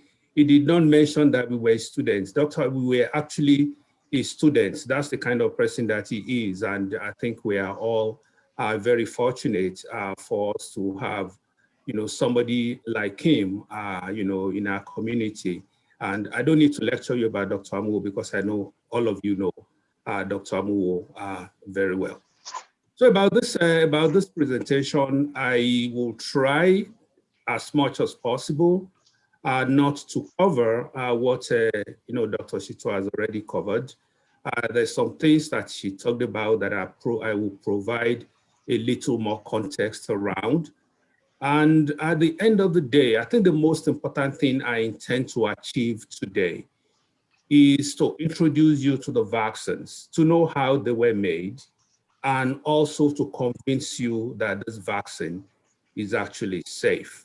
And more importantly, why among our community, we really need to take this vaccine. So as a disclosure,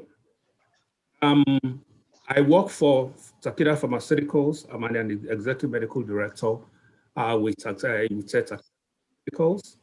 Takeda actually has a collaborating agreement with both Moderna and Novavax. Both companies are manufacturing COVID-19 vaccines. I have had the opportunity to work on all these different programs, and I can actually give you insights into how the clinical trials were run and how we came up with the efficacy, the efficacy that when we talk about 95%, 67%, whatever, how those things were calculated. I also want to state here that this presentation reflects my personal knowledge of the subject. It has not been sanctioned by my company, and it does not represent the position of my company. I serve on the board of the Association of Nigerian Physicians in the Americas. I am actually also a past chairperson of the Infectious Disease Committee of the association. And I have had actually, well, just yesterday we had our 4th webinar. And I also do advise the federal government of Nigeria on the COVID vaccine, the process and procurement. So I wanted to make sure that all the relationships that I have are declared up front so you actually understand where I am coming from. So this is what I intend to do today.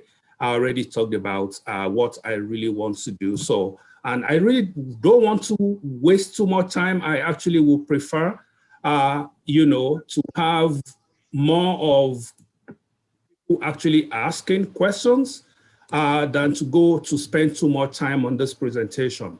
What I've actually highlighted here are the 2 currently approved vaccines. The 3 other vaccines that are very close to getting approved that could be filed. Actually, the J&J vaccine has already asked for FDA emergency use authorization. So, and you can actually see essentially what the characteristics of these vaccines are. I'm actually going to come back to this slide later when I actually talk about, because one thing that many people who are, even those who are interested in taking the vaccine, one thing that they are concerned about are these new variants that have been discovered in the UK, discovered in South Africa and Brazil, that are slightly different from the original virus that was discovered in Wuhan, China. And there's also unconfirmed strain in Nigeria that is currently going through what we call genetic sequencing, which is essentially really breaking down the virus and look at the kind of genes that constitute the virus. So Dr. Shitu talked about the fact that it's an RNA vaccine, and this is really what it does. You have the vaccine itself, and I think it was within the first 2 months of when the first case was actually announced, that the Chinese people were actually able to take the virus and actually break it down and look at the components of the virus. One of the most important components of the virus is what we call the spike protein, which it actually attaches to cells in the body. Dr. Shitu did a good job of explaining that. But what we actually do is that we take the spike protein, we take the information in the spike protein, and then we wrap it in what we call it's a fatty. It's actually something that is made of fat. A fatty nanoparticle is what it's made of. So I want to try as much as possible not to use too many medical terms so people can actually get where I'm going. So it's like you buy your, we all have, we have our children, all of them eat this hot dog that's wrapped in something else. And it's just like that. You wrap it in something else, you inject it into the, into the into the patient. And then what the patient actually does, it develops, the information tells your own body the same spike protein from the virus. You are not injecting that, but while you are giving information to your body for your body to produce its own spike proteins. When your body produces the spike proteins, then your body immune system responds by doing 2 things. It produces antibodies, which actually will destroy, or if you come into the virus later, and then you also develop some kind of different cells you call T cells, that your body will use, that is actually serves as memory if you come in contact with the infection in the future. So this is the other 2 vaccines, the Johnson & Johnson one that is already filed, and then the AstraZeneca one. Both of them use the same process. And this process actually has 2 different sides. You have one, it's actually, we call it a viral vector. You're taking a particular type of virus that's not going to infect humans, and you're taking a portion of the genes of the COVID virus that causes SARS-CoV-2, and you put it in it, and that's what you have in the middle, where you have the purple rectangular with something inside it, and that is what that's what you inject. And once you inject that, the process is almost the same. One of the things I really want to do, people can ask questions later, but I want to try and answer a lot of those questions up front. And the first thing here is that I'm concerned that the vaccine was rushed. We've been used as guinea pigs. One thing I need to emphasize upfront here is that the vaccine production was not rushed in any way. It went through all the rigorous things that are needed for approval of any drug product or a vaccine, starting from phase 1, which is the first time you actually give it to humans, going through phase 2, and then getting to phase 3. The mRNA, we haven't used mRNA, you know, the mRNA, the messenger RNA platform is not new. It's actually been studied previously in diseases like, you know, for flu, for Zika, for rabies. It's been used before. It's actually used very widely in producing some medications that are actually used to treat cancer that you actually call oncology. So it's not totally new. And when you actually look at the charts that I have here, if anyone is thinking that they are being used as guinea pigs, look at the number of people that have gone through clinical trials for this vaccine. The Johnson & Johnson, 90,000. The Moderna that's already approved has 34,000. The Pfizer one, 44,000. The Novavax, 45,000. And so many people have used those vaccines. So anybody taking it, forget the fact that anybody is using you as a guinea pig, because there's so many people who are taking these vaccines ahead of you. Still talking about those who have taken the vaccine. This is the United States. 38,000 people have received at least one dose of the vaccine or the other. And you actually can see the Pfizer and the Moderna, the number of people who actually have taken these vaccines. And this is in addition, this is just the United States. It's been taken across the globe. And this is in addition to the number of people who actually took these vaccines during clinical development when we were developing them. This is the distribution. And this is something that should give all of us some concern. Unfortunately, I don't have data for the state of Illinois. But when you look at the whole US, Blacks make 13.4% of the US population.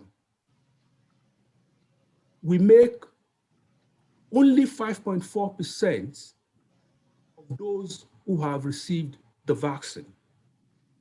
Because it should be something that is concerning to us. We're less than the proportion that we really should be, given that we're 13.4% US population, and the number of and the proportion of Blacks, when you look at those who have actually been administered the vaccine in the US, is 5.4. Coming to the Nigerian or the Nigerian American community, it's imperative that we take this message home. We all need to take this vaccine. First and foremost, if you actually look at the community of people that you know who are Nigerians, whether it's in Chicago or whether in other places, work in professions that put us at substantial risk for contracting the virus. We are doctors, we're nurses, we are CNAs, and we have others who work in frontline, places. People drive cabs. You don't know how many people actually enter your cab in one day, irrespective of the number of masks that they wear. We know that the mask is not foolproof. Wearing a mask does not eliminate transmission. It reduces it. So we all in these different professions that puts us at increased risk. In fact, we should be the ones that should be rushing forward. That we need to take this vaccine because we are at a higher risk than most of the other population. The second reason why you absolutely need to take this vaccine, it will prevent you from getting COVID-19 or become seriously ill or dying from it.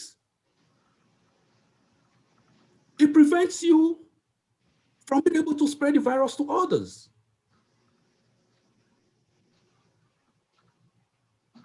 And the more of us that actually end up taking this vaccine, the quicker we will be able to return back to normalcy. What people call, I'm sure you've heard about herd immunity and everything. That is when a certain proportion or percent of people within the community have become immunized and then the virus cannot spread. The other part of it is that if you take your vaccine and we stop the spread, it actually can put a stop to the variants that are developing. One thing that people don't understand is that we talk about new variants and occurring as a result of mutation. Viruses will always mutate by nature. But what encourages this mutation is the spread. When you're spreading it so much, mutation continues to occur. So we actually can put a stop this or slow it down by ensuring that we receive vaccines.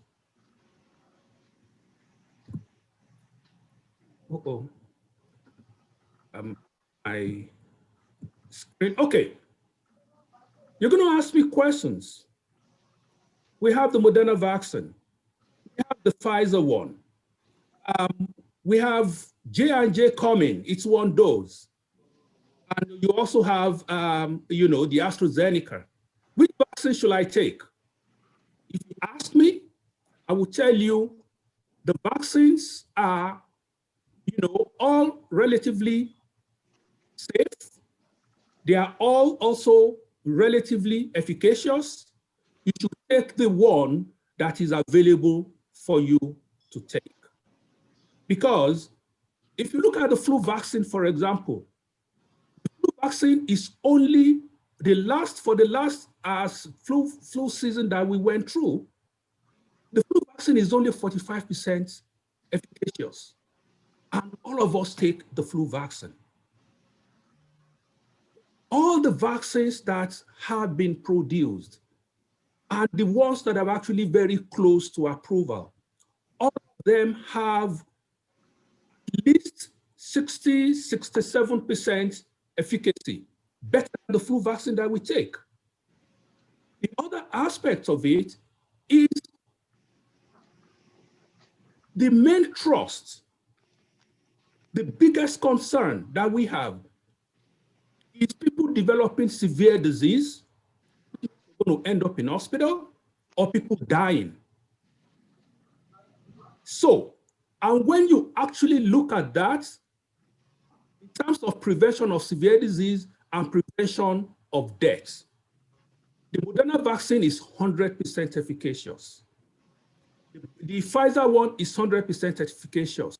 And even the AstraZeneca and the Johnson & Johnson that's just those, they are at least 90, 95% efficacious when it comes to prevention of severe disease and death. So what that means is that even if the person gets COVID-19 infection, you will not have severe disease, which will make you have to be in hospital, and you will not die.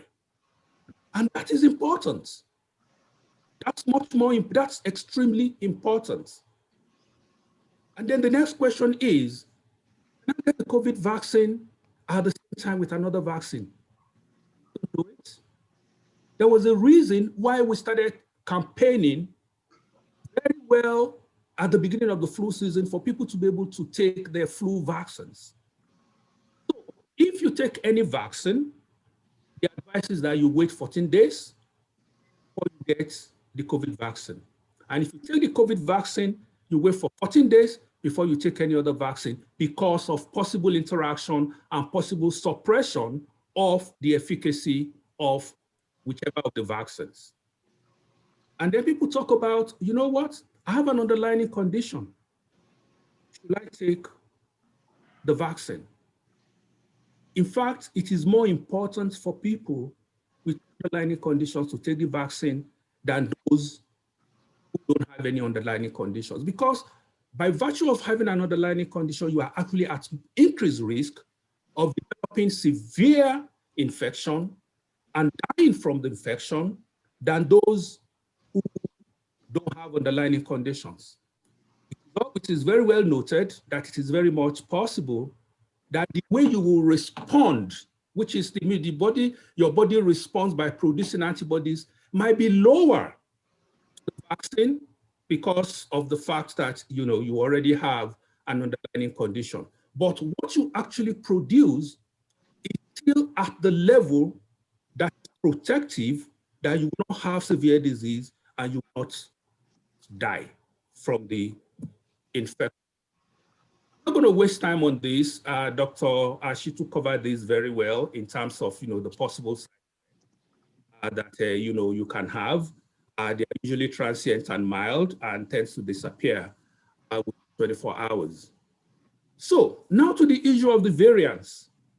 We know there have been different variants that actually came from South Africa, from UK, also from Brazil.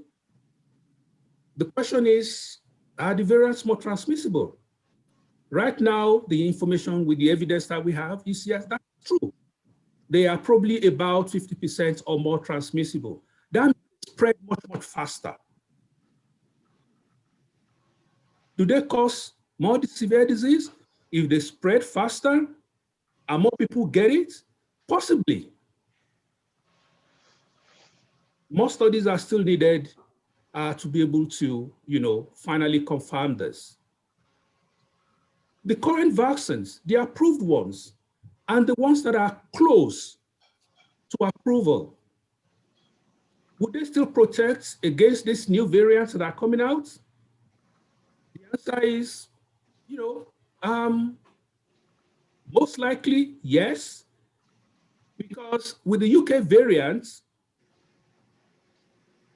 the antibody levels are from those who are infected that actually have been measured, and everything shows that the vaccines will still be protective against the UK variants. For the South African variants, the response might be less. It might not be quite as protective. It's slightly reduced, but still better off taking the vaccine or than not taking it.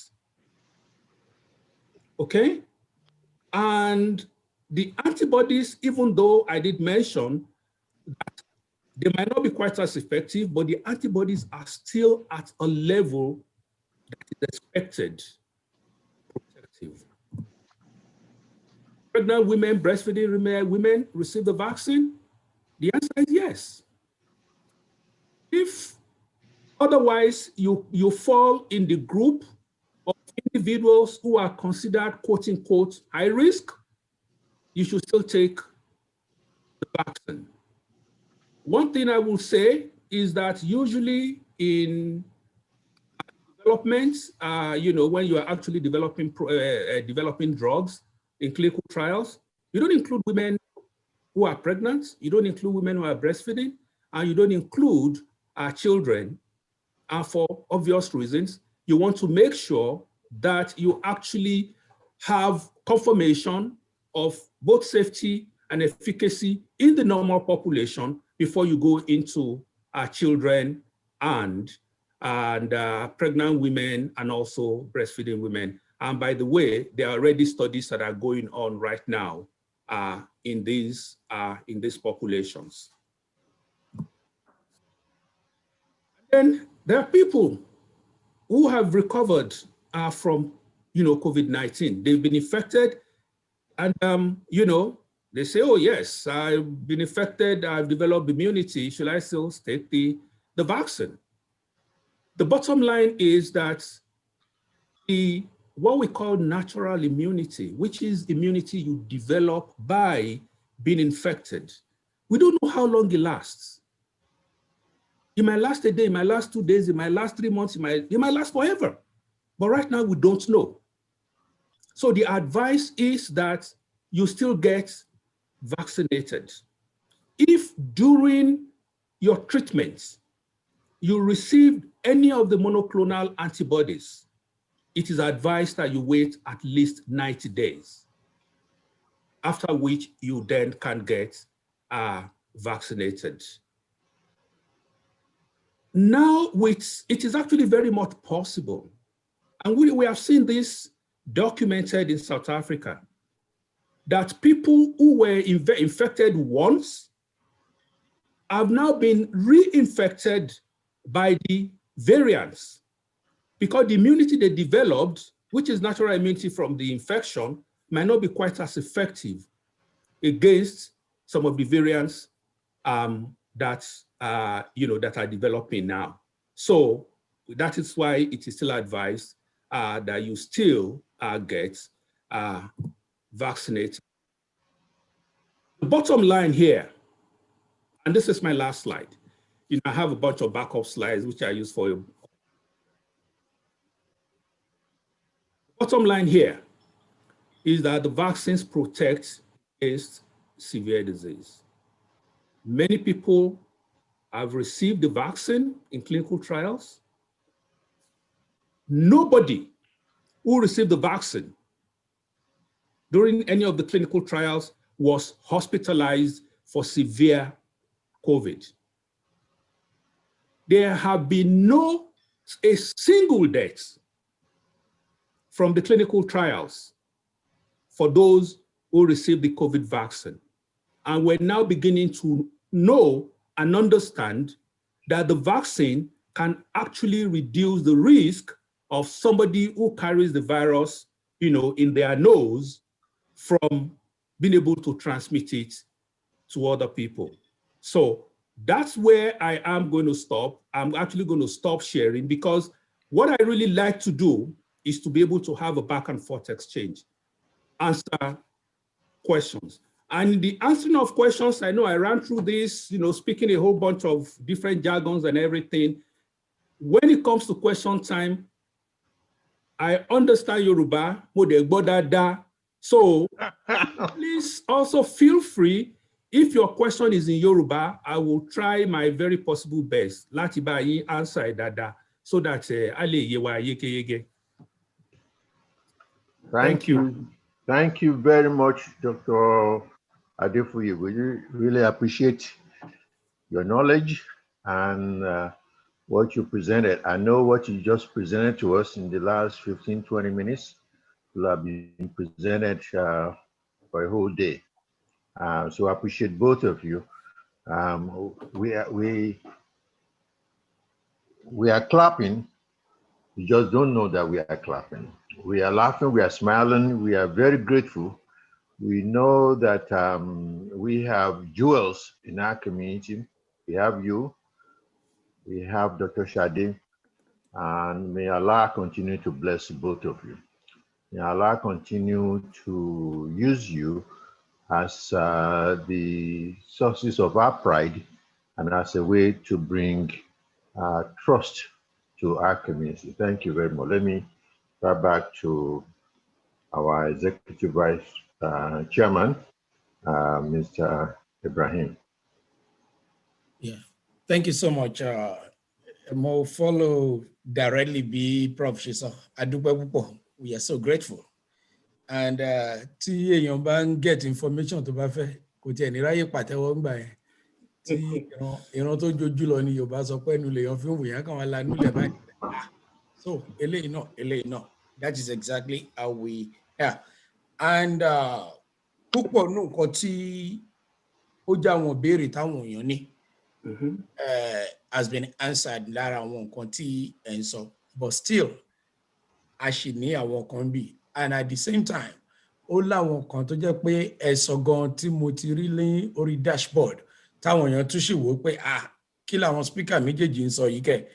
Like a question like, they both said it was not rushed in their presentation. Like, kí ló mean pé wọn ò rush vaccine yẹn láàrin ìgbàwo sí ìgbàwo? Maybe you want to, emphasize on that. We go from there before I go to the next question that I have here. Sherry, I actually have the opportunity bí ṣe sọ pé gbogbo clinical development program, that is gbogbo àwọn research tó ń ṣe láàrin àwọn èèyàn kó tó di pé wọ́n bẹ̀rẹ̀ sí fún àwọn èèyàn láwọn vaccine. The truth is that ìgbà míì ó máa ń tó bí ọdún 5 kí wọ́n tó bá bẹ̀rẹ̀ vaccine ká tó lè ṣe tán kó tó di pé wọ́n máa fún àwọn èèyàn. Bọ́ gbogbo àwọn vaccine yẹn kì í ṣe vaccine, kì í ṣe fún àìsàn tó ń pogún tó ń pọ̀gbọ̀n. Lọ́rọ̀ mi yẹn, eléyìí acute emergency ni.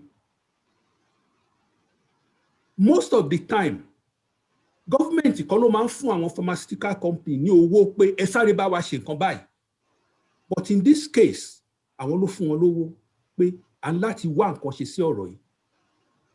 Torí ọ̀rọ̀ tó jẹ́ pé gbogbo wa à ń láti mójútó ní kíákíá ni. Ìyẹn ni number 1.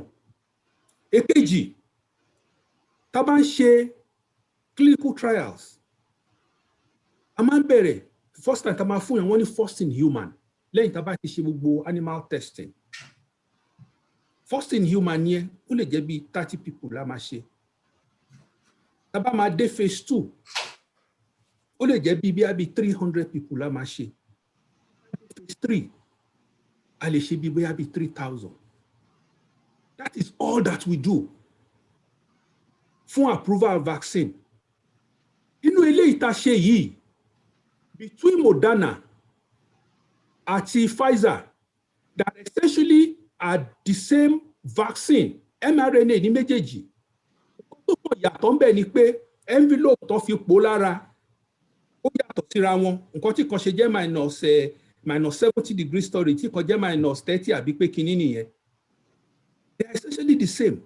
So when you consider, but normally tá bá fẹ́ approve vaccine, a ṣe máa ṣe bí 3,000 people. Eléyìí tá ṣe yìí, between àwọn méjèèjì, 7,000 people ló láti expose ìtàn. So báwo la ṣe máa sọ pé wà rushed? And then kì í ṣe technology tó jẹ́ pé wọ́n ṣẹ̀ṣẹ̀ gbé wá lá pé kò sí láyé tẹ́lẹ̀. Technology yẹn ti wà. Wọn kò tí ì lo technology yẹn kó fi ṣe vaccine rí ni.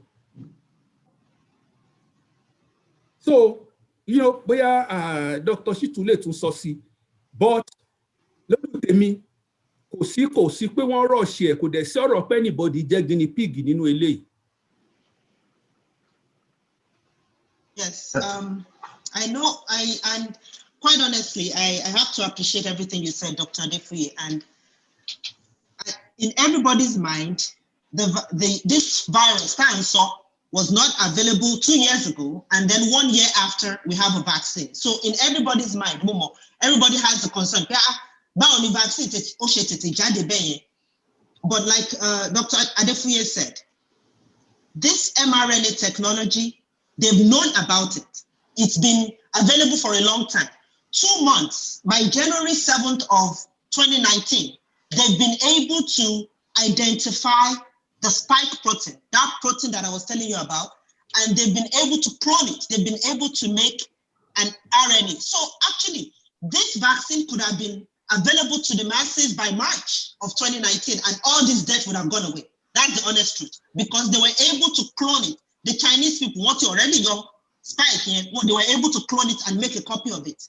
So can you offer rush in honest truth? Can you offer shape? Okay, let's rush it out there so that this whole thing can go away. By March of 2019, we would have it. But they didn't do that. Because of everything else, because nobody would take it and nobody's going to trust it, they decided to do a trial. Now, like Dr. Adefuye said, before you can do a randomized control trial, you test it on animal, you test it on a few people, because it's expensive. But for this particular vaccine, because of the emergency use we wanted, the government said, we're going to give you money, go get us a vaccine. So the pharmaceutical company, they had the money, so they could get more people. Plus, the prevalence of the virus in the environment. Everybody had it. It was so prevalent that they were able to recruit a lot of people. They had the resources and they had the prevalence on their side. So when they get a lot of people to give the vaccine to, so that they can get good results. And it was the randomized control trial. I'm going to explain a little bit about what randomized control, that's why I actually believe in the vaccine, because what you do is give people the vaccine and then you give people a placebo. Now, any vaccine or vaccine or vaccine or phone, ẹni tó fún ní omi yọ̀ kò mọ̀ pé omi yọ̀ náà fún ẹni tó fún wọn náà kò mọ̀ because it's double blind. Doctor tó fún yàn náà kò mọ̀. They blind everything, nobody knows what. You get whatever it is that they give you, and then they check the result. So that eliminates bias. Kò ṣe pé mo ti mọ̀ pé vaccine náà fún mi, so màá try láti wà careful mi ní get COVID. No, ẹni tó fún ní vaccine ò mọ̀ pé vaccine náà fún. Ẹni tó fún ní omi lásán kò mọ̀ pé omi lásán náà fún. Ẹni tó fún wọn náà doesn't know. It was after the study has been concluded and they had the data, that's when they unblind the study. That's the only way. Tí o bá ṣe study kan tó bá sọ fún yín pé wọ́n ṣe study kan kan báyìí lọ ẹ kọ́kọ́ béèrè lọ́wọ́ wọn pé are this randomized controlled? Is it blinded? Is it double blinded? That's the only way tẹ́ kàn lè believe pé okay kò sí bias kankan nínú study yìí because ẹni tó ṣe study ò mọ̀ nǹkan tó máa rí. Ẹni tó fún lóògùn náà ò mọ̀ nǹkan tó máa rí náà kò sóò tí ẹ̀ mọ̀ nǹkan tó rí. I actually read something about a couple tó ṣe pé ìyàwó rò bóyá vaccine ló ń get because she was healthy. Ọkọ rò bóyá sẹ́lẹ̀, but it was actually opposite. So that kind of eliminates bias. If there's a well-run study, it has to be double-blinded and randomized control. That's what they did in this vaccine. So I actually trust the result. I will add something to it too. The first country to authorize the vaccine, country no? Russia. It was Russia. What Dr. Shitu said is so true. We had enough information to buy the perfect rush to start using this vaccine. Last year, April, May, June. Russia actually started using their own vaccine. When they just started phase 3, phase 3, and that was in June or July of this year. And everybody complained that it was rushed. Yes, we all agree. I also said it was rushed at that time because they just started phase 3. But come to think of it today, that Russian vaccine is 92% efficacious. They call it Sputnik 5, made by the Gamaleya Institute in Russia. So this information is there. So none of this, Russian, it was not rushed. And you will see that for the US, FDA Loma approved last. They want to approve AstraZeneca in the UK. Want to approve in the US. And that is because the FDA is I deal with them every day. They are very diligent and very, very deliberate. One make sure approve or meet all the set standards. There are no short corners. So if we are telling you that it's safe and we are taking it, then I don't see any reason why you wouldn't want to take it. That's the bottom line. Eshegoni. Thank you very much. LA ni o ma gbe wa si ìbéèrè kejì yìí. Mo believe the answer kò yẹ kó pẹ́, maybe in just 10 seconds. If the vaccine is good and healthy, why are some doctors advising against it? I think this might be some political thing going on, maybe quickly. I can only speak for myself. I'm sorry to say this, but there are some doctors that are cuckoo. Okay? And there's some doctors who are doing things for other reasons than for medical practice or clinical practice. I swore to an oath that we call the Hippocratic Oath, that I will do everything to preserve the life of my patients, and I wouldn't do anything to hurt them. All these doctors that you're talking about, they have other motivations to the health of their patients. Law. I will stop it at that. I won't see anything beyond that. Eshegoni, bóyá kí n padà sọ́dọ̀ Dr. Shade pẹ̀lú question. Ìkànnù àwọn ìyá mi ló pè mí. N tó dẹ̀ bẹ̀rẹ̀ ni pé ṣé ọmọbìnrin tí ò tí ì bímọ rí, ẹ ti sọmọ́rọ̀ bọ̀ mo kàn tún fẹ́ ká yan dáadáa, tí ò tí ì bímọ rí, ṣé ó lè gba kíní, ṣé tó bá fẹ́ bímọ kò ní affect ẹ̀? Bọ́n ṣe sọ gẹ́lẹ́ mọ́ pè mí lórí aago ni, òun náà mo bẹ̀rẹ̀. Okay, that's actually a very important question because when people hear of RNA, it's so close to DNA and people get confused. And it's it's legitimate. I'm a woman. I wouldn't want anything that would destroy my reproductive organs. And my daughter is young. She's never had any children and she took the vaccine. So that should answer itself. But I want to explain a little bit why it came about as young people who haven't had children should not use it. Now, RNAs are different from DNAs. Ẹ má bínú Dr. Shade, ńgbà tó ní àwọn màmá náà bèrè kí ni ẹ dákun ẹ sọ Yorùbá. Ọlọ́run aṣáánu. Okay.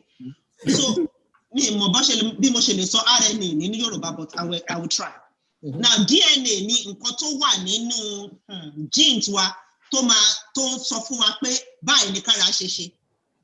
RNAs are the expression of those DNA. DNA ni, that's the one that thing about change only affect the ọmọ àti ọ̀dọ́mọdọ́mọ, like your generations to come, not RNA. RNAs are just they're temporary. They can't change DNA. The DNA can change RNAs, but RNAs can't change DNA. So vaccine tó ń fún yàn yìí RNA ni kò lè change ọmọ àbí àdọ́mọdọ́mọ. Thank you. I think that's Prof, ẹ má bínú, àwọn question yẹn ni mo wò bíi pé kí n máa mú lọ nǹkan kan bí abẹ́ni. máa mú lọ èmi náà mo ń second ẹ̀ ni. So yeah, the next one Ibrahim ní sùúrù jẹ́ kí n béèrè kan. Àwọn Mùsùlùmí ni wá Dr. Shade mọ̀ yẹn, Dr. Adéfúyè. Ẹ jọ̀ọ́ ṣé lára àwọn ingredients, okay, àwọn nǹkan tó ń kó jọ pọ̀ láti fi ṣe oògùn yìí, ǹjẹ́ ẹlẹ́dẹ̀ wà nínú ẹ̀ náà àbí bí àpò ọmọ àbí fetus mi ò mọ̀ bẹ́ẹ̀ ṣe ń pè yẹn ní placenta. Lára àwọn placenta ṣé ó wà nínú èròjà tó ń kó pọ̀, the ingredients tó ń fi ṣe vaccine yìí, because we are Muslims, some people are concerned about pork or something. Ṣé rí àwọn onísọkúsọ, àwọn tó jẹ́ pé wọn ò fẹ́ káwọn èèyàn kó gba vaccine, kì í ṣe COVID náà ti bẹ̀rẹ̀. Gbogbo oríṣiríṣi vaccine náà ti fi ẹnu àbùkù kàn. Àwọn tí ò fẹ́ kàn gba vaccine náà ṣe bẹ́ẹ̀. Ṣé rí àwọn vaccine kò sí kankan gbogbo wọn. Àwọn vaccine test tube nínú laboratory náà ti bẹ̀rẹ̀ gbogbo ẹ̀. Kò sí irú kí náà ti ń pè sí the Moderna one àbí the Pfizer one tí mo sọ pé wọ́n mú strand genetic kíní nínú messenger RNA bí ìgbà téèyàn kàn kọ ABCD kó fi sí paper pé bá mi mú lọ síbẹ̀ yẹn, tó bá ti mú débẹ̀ yẹn ẹni tó bá ti mú fún ó máa kà ó mọ nǹkan tó yẹ kó ṣe nípa ẹ̀. Nǹkan tí messenger RNA ń ṣe nìyẹn, à ń ran níṣẹ́ ni. Messenger RNA yẹn wọ́n dẹ̀ wá fi bí nǹkan bí ọ̀rá kan tá pè ní nanoparticle fat náà fi yí. Kò sí nǹkan tó jẹ́ usually tó bá ń ṣe anything tó jẹ́ pé irú manufacture oògùn, there's what we call porcine cells. Porcine, everybody mọ̀ pé porcine ẹlẹ́dẹ̀ ni. Kò sí nǹkan tó ta mọ́ àwọn vaccine nípa any porcine cells. So ẹlẹ́dẹ̀ inú laboratory náà ti ṣe based on àwọn DNA tán yọ nínú spike.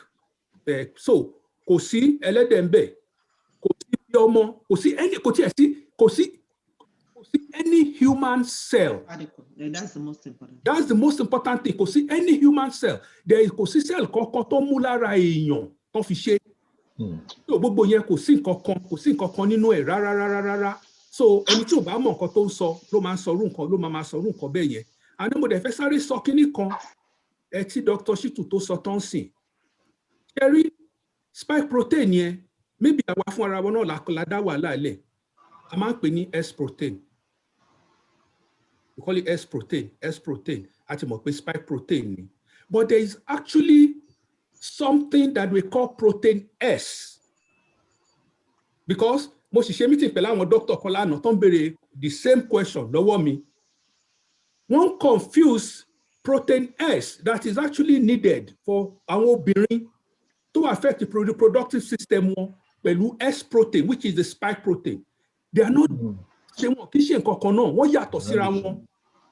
So kíní yìí kò affect kò tiẹ̀ ní, in fact ó dàbí pé tàbá rán ọmọ ṣe pé òkè o akọ kíní o tó bá ti mú débẹ̀ ẹni tó bá ti débẹ̀ tó bá ti mú fẹ́yàn yẹn téèyàn yẹn bá ti understand kọ́ta ní kó ṣe kó ya pépà yẹn kó dànù. That's what happens. The reason tó ṣe máa ń store vaccine yẹn at such extreme temperatures is because mRNA kò lágbára kò lẹ́mìí. matter of 48 hours, ó ti disintegrate, ó ti disappear kúrò lára. Kò ṣe nǹkankan, it doesn't do anything. So it does not go into your genes. It doesn't change you into a zombie. Bẹ́yàn kan ṣe sọ pé ó máa DNA wa, a máa di kíní kan ni, a máa dìnà kíní. It doesn't do that. If I may say something, thank you, Dr. Adefuye. Now, this particular Pfizer vaccine is the same one that has been used in Israel. Israel is one of the countries that has the highest percentage of the population vaccinated so far. That is correct. And most Israelites, just like Muslims, do not eat pork. They've used the Pfizer vaccine because they know it doesn't have vegetation, it doesn't have animal or human tissue in it. And they are the country, so far in the whole world, they are the country that have mass vaccinated the highest number of their population. So that's they actually Israel is now about 57% of its total population vaccinated. 57% of its total population vaccinated. That's a lot. Whole world. Yeah. Ibrahim, go ahead. Yes. Okay. The next question to one be ni pé ó pọ̀ wà lára ń tẹ́tí sọ náà. I concentrate your answer yẹn lórí obìnrin. But mo ní question náà tán béèrè pé ṣé kò ní nǹkan ṣe pẹ̀lú fertility ọkùnrin? No. Bákan náà ni I need that sọ̀rọ̀. Ẹ jẹ́ ká go to the next question. I just want to make sure I do justice to all Ṣé kò ní jẹ́ kó máa rí àwọn ọkùnrin? Kò sí kankan tó jọ bẹ́ẹ̀. Bó ti sọ pé kò ń pẹ́ lára, tẹ́ bá ti gba vaccine yẹn, mRNA yẹn, within 48 hours, ó ti ṣiṣẹ́, ó ti lọ. So is there any age limit those who can get this vaccine? Any age limit to people that can get this vaccine? Right now, the study was done. Well, exactly. The study was done in adults, just like Dr. Adefuye said. The study was done in people 16 and older. So they have not recommended for people less than 16 to, until they're doing studies currently. I'm sure Dr. Adefuye can tell us more about that. They're doing studies currently in younger people, but for now, 16 and older. And the older you are, the more you should get it, because you're more likely to die from the COVID-19. Eshigoni. Now, ìbéèrè tẹ́ni ìbéèrè ni pé àwọn ò ní insurance. How do I get vaccine? Lẹ́yìn yẹn, èyí tó farajọ́ tó tún wà níbi tẹ́lẹ̀ dáhùn papọ̀ ni pé I don't want them to bill my insurance and the insurance will come back later and bill me. It's free. Kò sí nǹkan kan tó jọ bẹ́ẹ̀. All the vaccines are being paid for by the federal government. All you need to do, director, Illinois Department of Public Health. All you need to do is go policy, depending ibi tó bá ń gbé. Gbogbo àwọn counties yẹn not to create sites where you go, you input your information and everything. So tó bá ti kàn ẹ́, àwọn gbogbo ló máa pè é pé ó ti kàn ẹ́ ó tètè máa bọ̀ kó wá gbà. And àwọn ẹlòmíì gan, even if you have just a primary care physician, regular doctor tó máa ń lọ rí, tó bá ti fi ẹ́ sí database wọn, àwọn gan fúnra wọn, they want you to be able to get it. So well, thank you very much. Àwọn gangan, this is an example. This is for an hospital. So once you do that, àwọn gangan ló máa pè é pé you are now eligible, and then it's for you to go and take it. The vaccine is free. Again, let me add more very quickly. The mosque will make available to all of our members and anyone on this Zoom all of the list of all of the places, at least within the city of Chicago, that are now offering vaccination, and it's free. You don't have to provide anything. So if you have used any of the healthcare facilities before, like they said, they will call you. If they don't call you, they will email you. If they don't email you, we have some that you will call and make an appointment. We will make sure that that is available within the next 24 hours. So we have two more questions. This one is saying, ṣé vaccine yìí ó níṣẹ́ kan tó tún máa ṣe bí alára tó yàtọ̀ sí àwọn nǹkan oríṣiríṣi àgbo garlic nǹkan kan tá a ti ń lò nǹkan kan bẹ́ẹ̀ yẹn tó jẹ́ pé àwọn èèyàn ń lò lé náà. This is a belief or ẹni tí ó bẹ̀rẹ̀ question yìí nìyẹn. What is the kí ni tó máa ṣe tí àwọn àgbo tí gbogbo wa ń fín tó ń mu nǹkan kan yẹn tó máa ṣe tó fi yàtọ̀?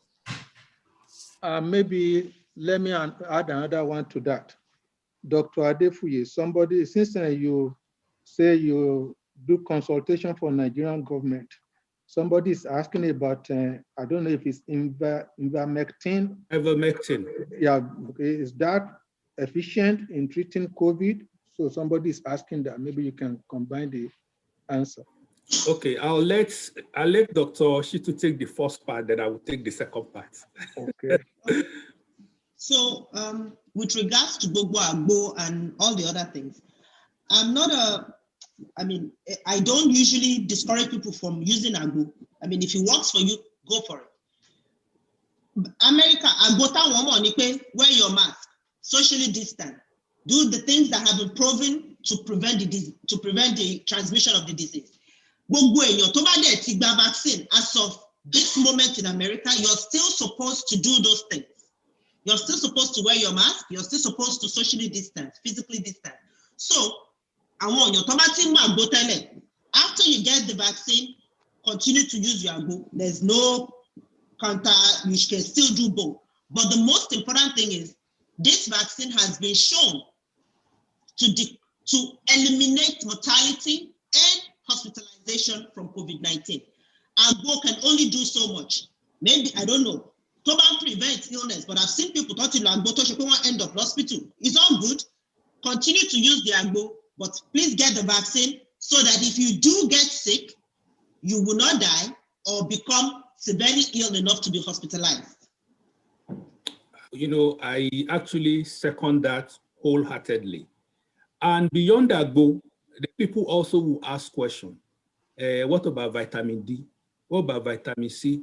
What about all those things? You can take all those things because you know all those things are good for generally to help boost your immune state. Those things don't prevent against COVID.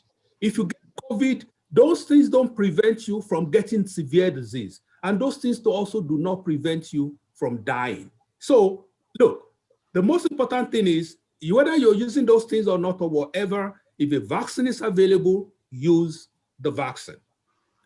And in actual fact, I gave a talk 2 weeks ago, and the title, what I call the title is Much Ado About Ivermectin.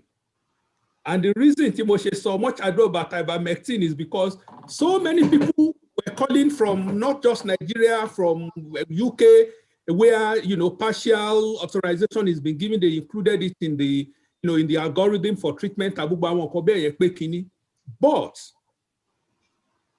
only Kokotaso earlier, which Dr. Shitu said a little bit more on, which is randomized clinical trials. Randomized clinical trials means pé àwọn èèyàn tó bá kójọ bí pé adiju amúkan sí ọ̀tún amúkan sósì amúkan sọ́tún amúkan sósì, and then tá bá ṣe yẹn wọn ò mọ nǹkan tó ń gbà ẹni tó ń fún wọn náà kò mọ nǹkan tó ń gbà. That is what we call the gold standard. Most of the studies tó ń ṣe lórí ivermectin were not randomized, number one. Number two, they were very small studies. Ìdí Àràbà lèmi lọ, they did a study ní Ìdí Àràbà. There were only 60 people wọ́n fi sí study yẹn. Wọ́n pín sí ọwọ́ ọ̀nà mẹ́ta.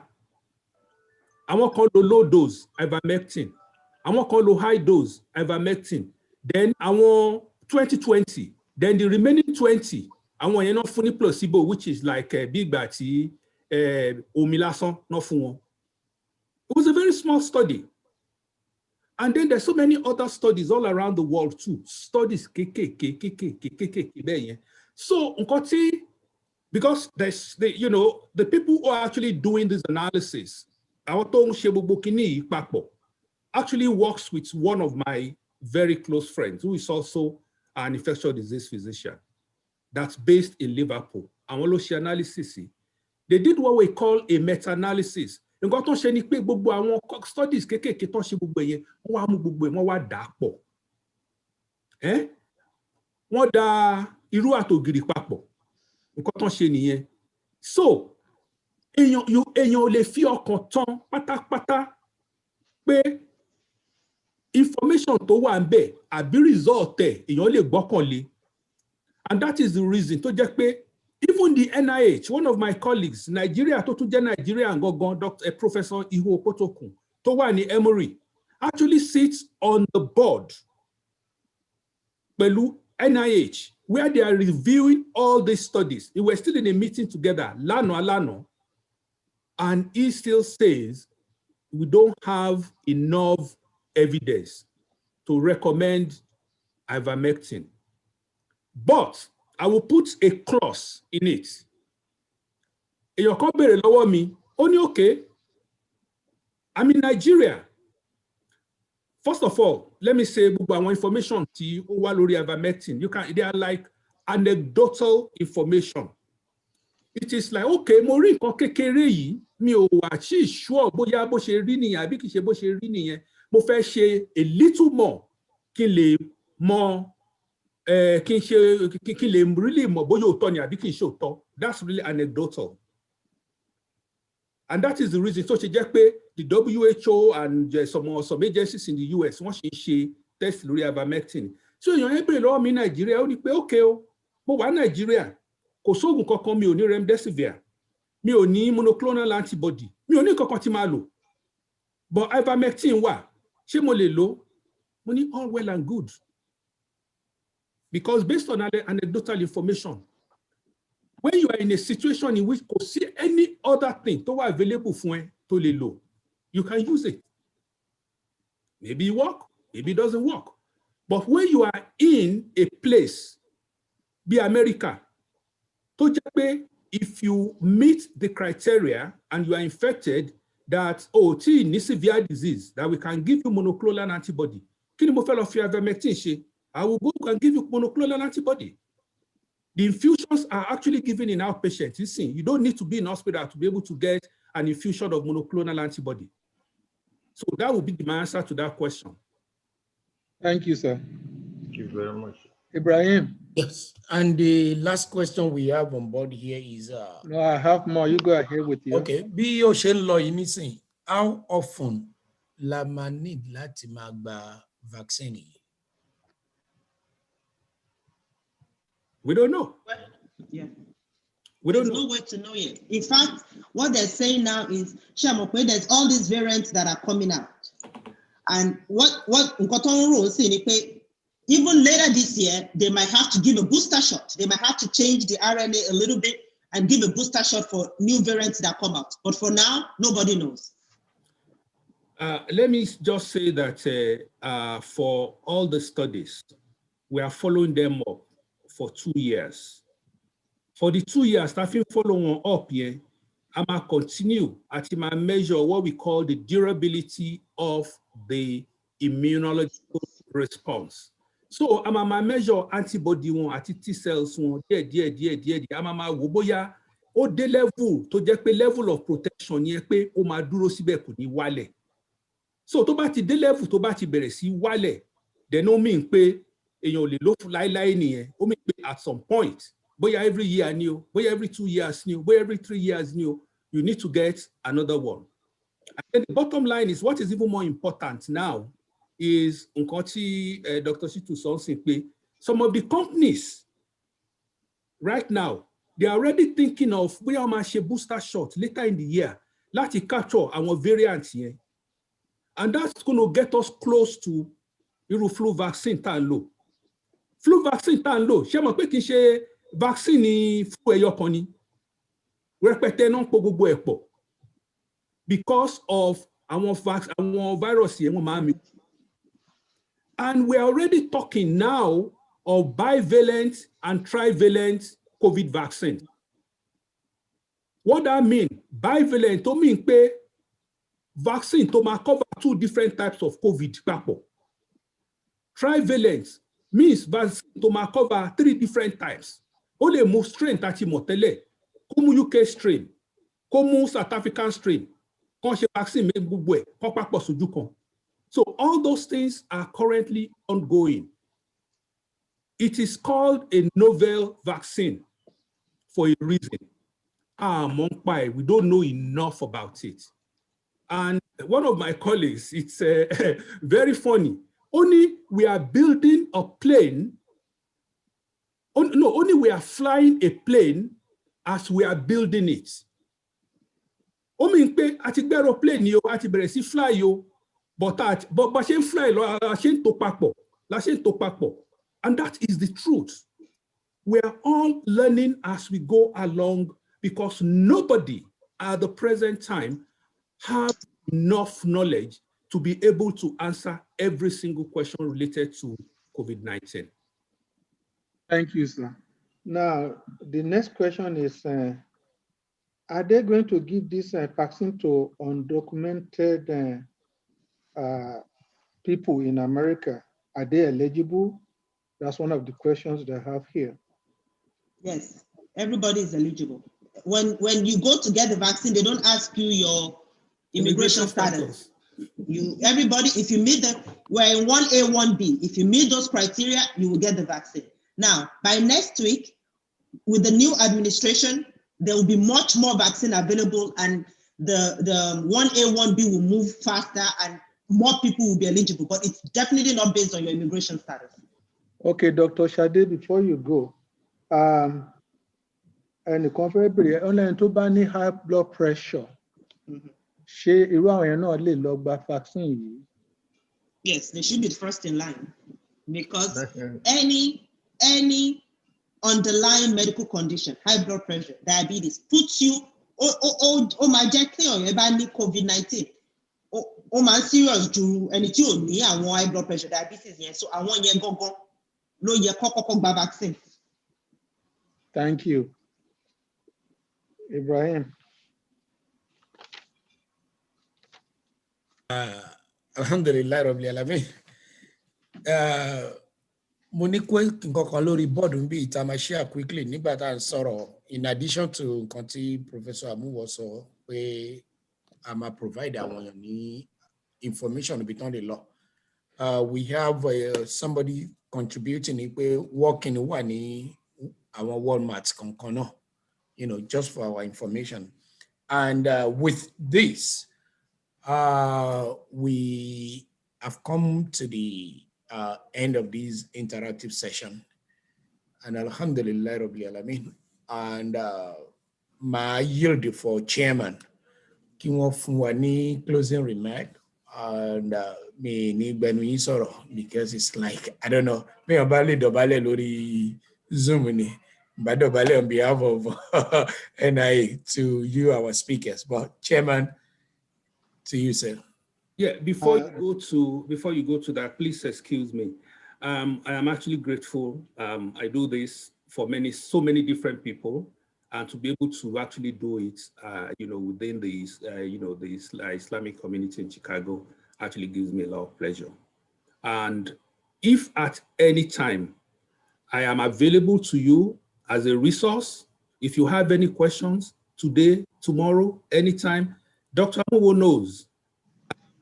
I don't discriminate about whether I know you or I don't know you. Feel free to reach out to me anytime, and I'm available to answer any of your questions. That's the least I actually can do. We appreciate you. We really, really appreciate you. We appreciate you, and we appreciate Dr.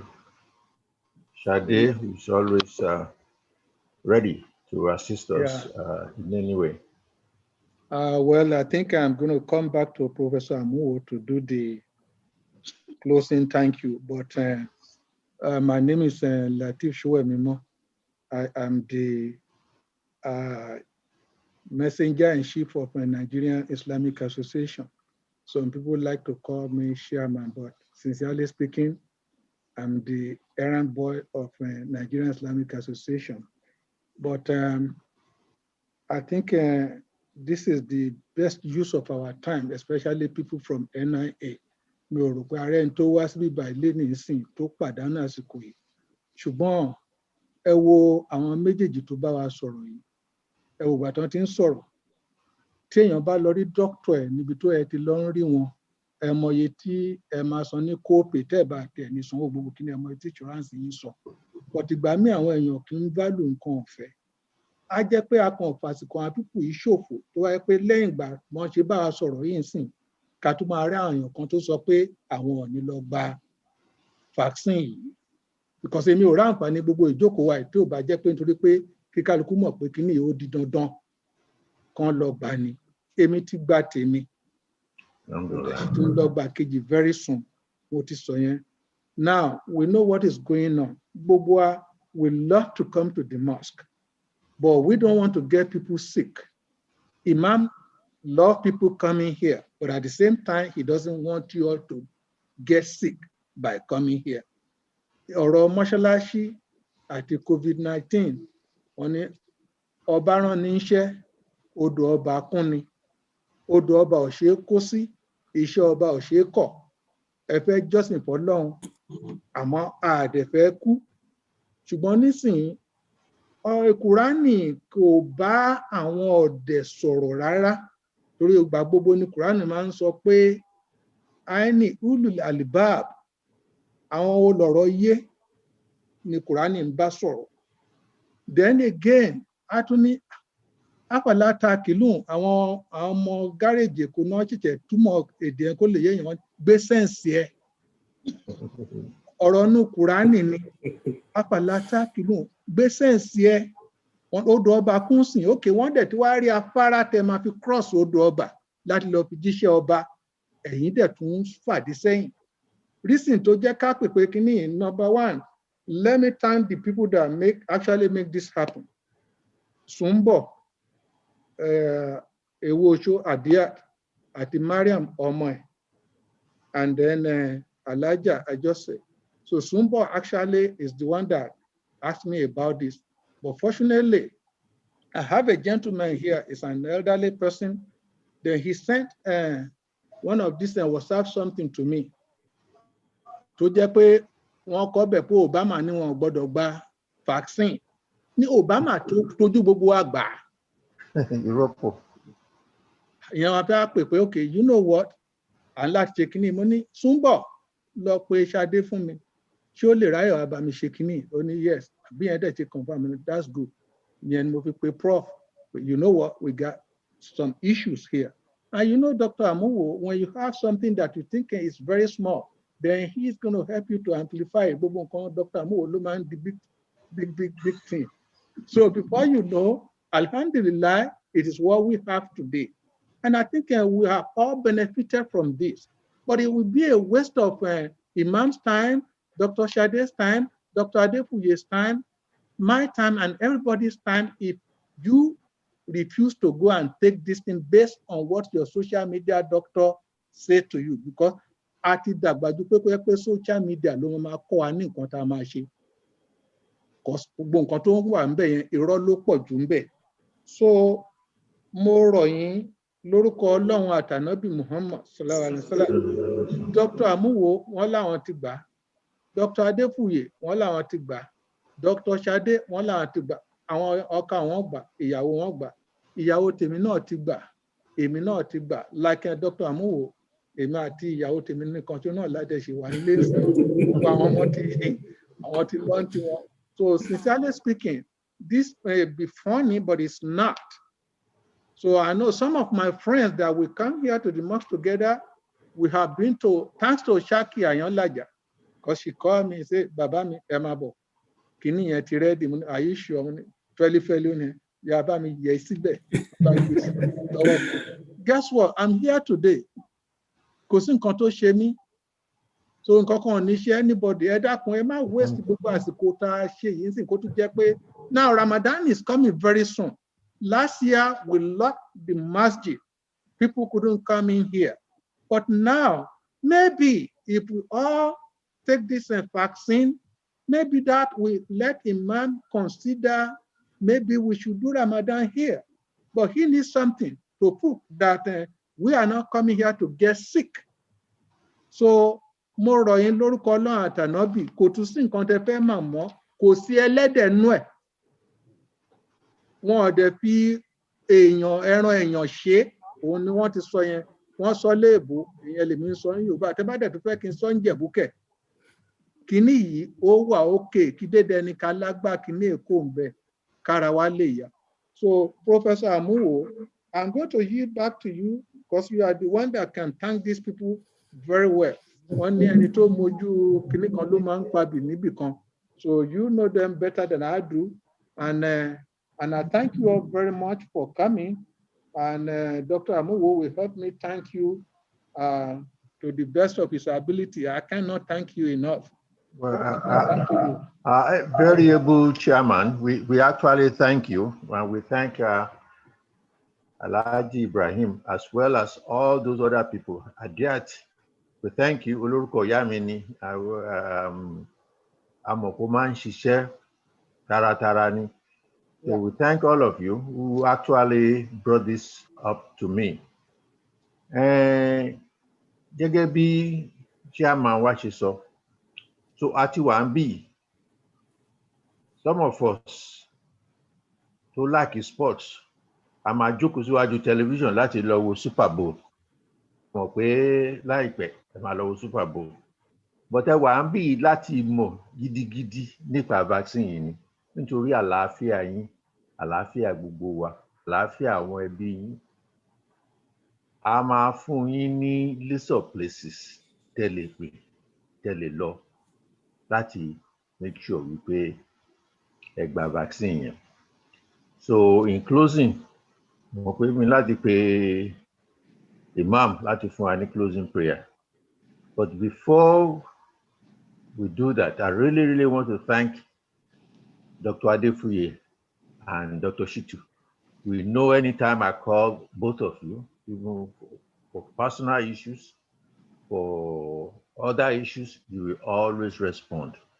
And may Allah continue to provide you the energy and the resources to make sure that you continue to respond to our call. So at this time, let me call upon Imam to give us a closing prayer. Imam, salam alaikum. Imam. Alaikum salam wa rahmatullahi wa barakatuh. Yeah, ẹ ṣeun gan, doctor.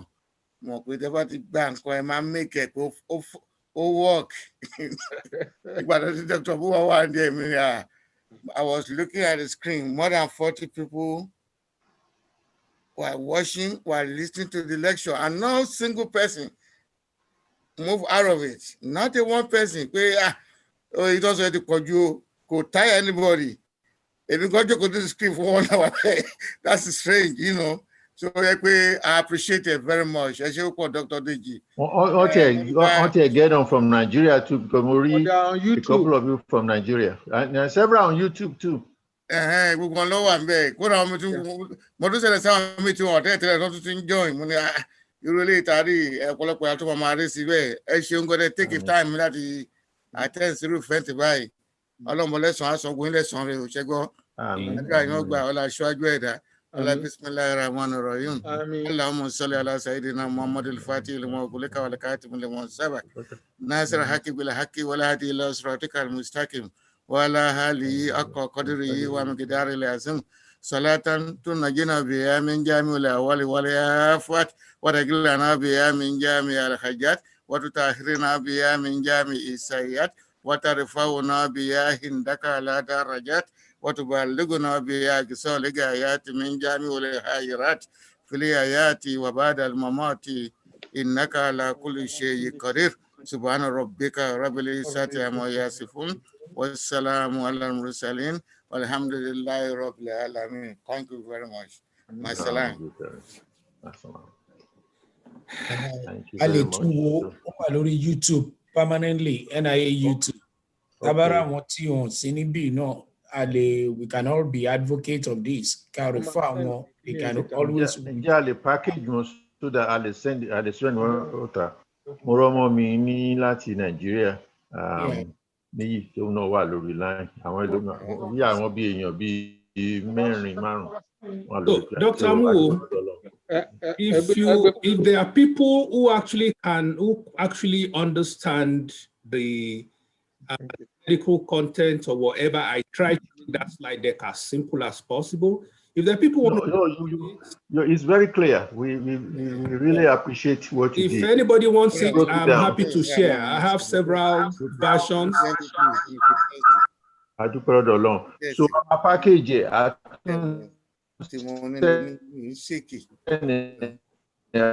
sí àwọn èèyàn tó fẹ́ gbọ́ àlàyé yẹn ó ga jù. So kódà Dr. Fauci ò lè ṣe jàjìyàn tó wà níbí. Okay, ẹ ṣé Dr. Amuwo. Thank you very much. Ó dàbọ̀. Àwa mọ̀ bẹ́ẹ̀. So ẹ ṣé púpọ̀. Okay, all right, So, bye. Ibrahim, we need to have a short meeting. So I will give you a call. All right, sir. Assalamu alaikum. Assalamu alaikum.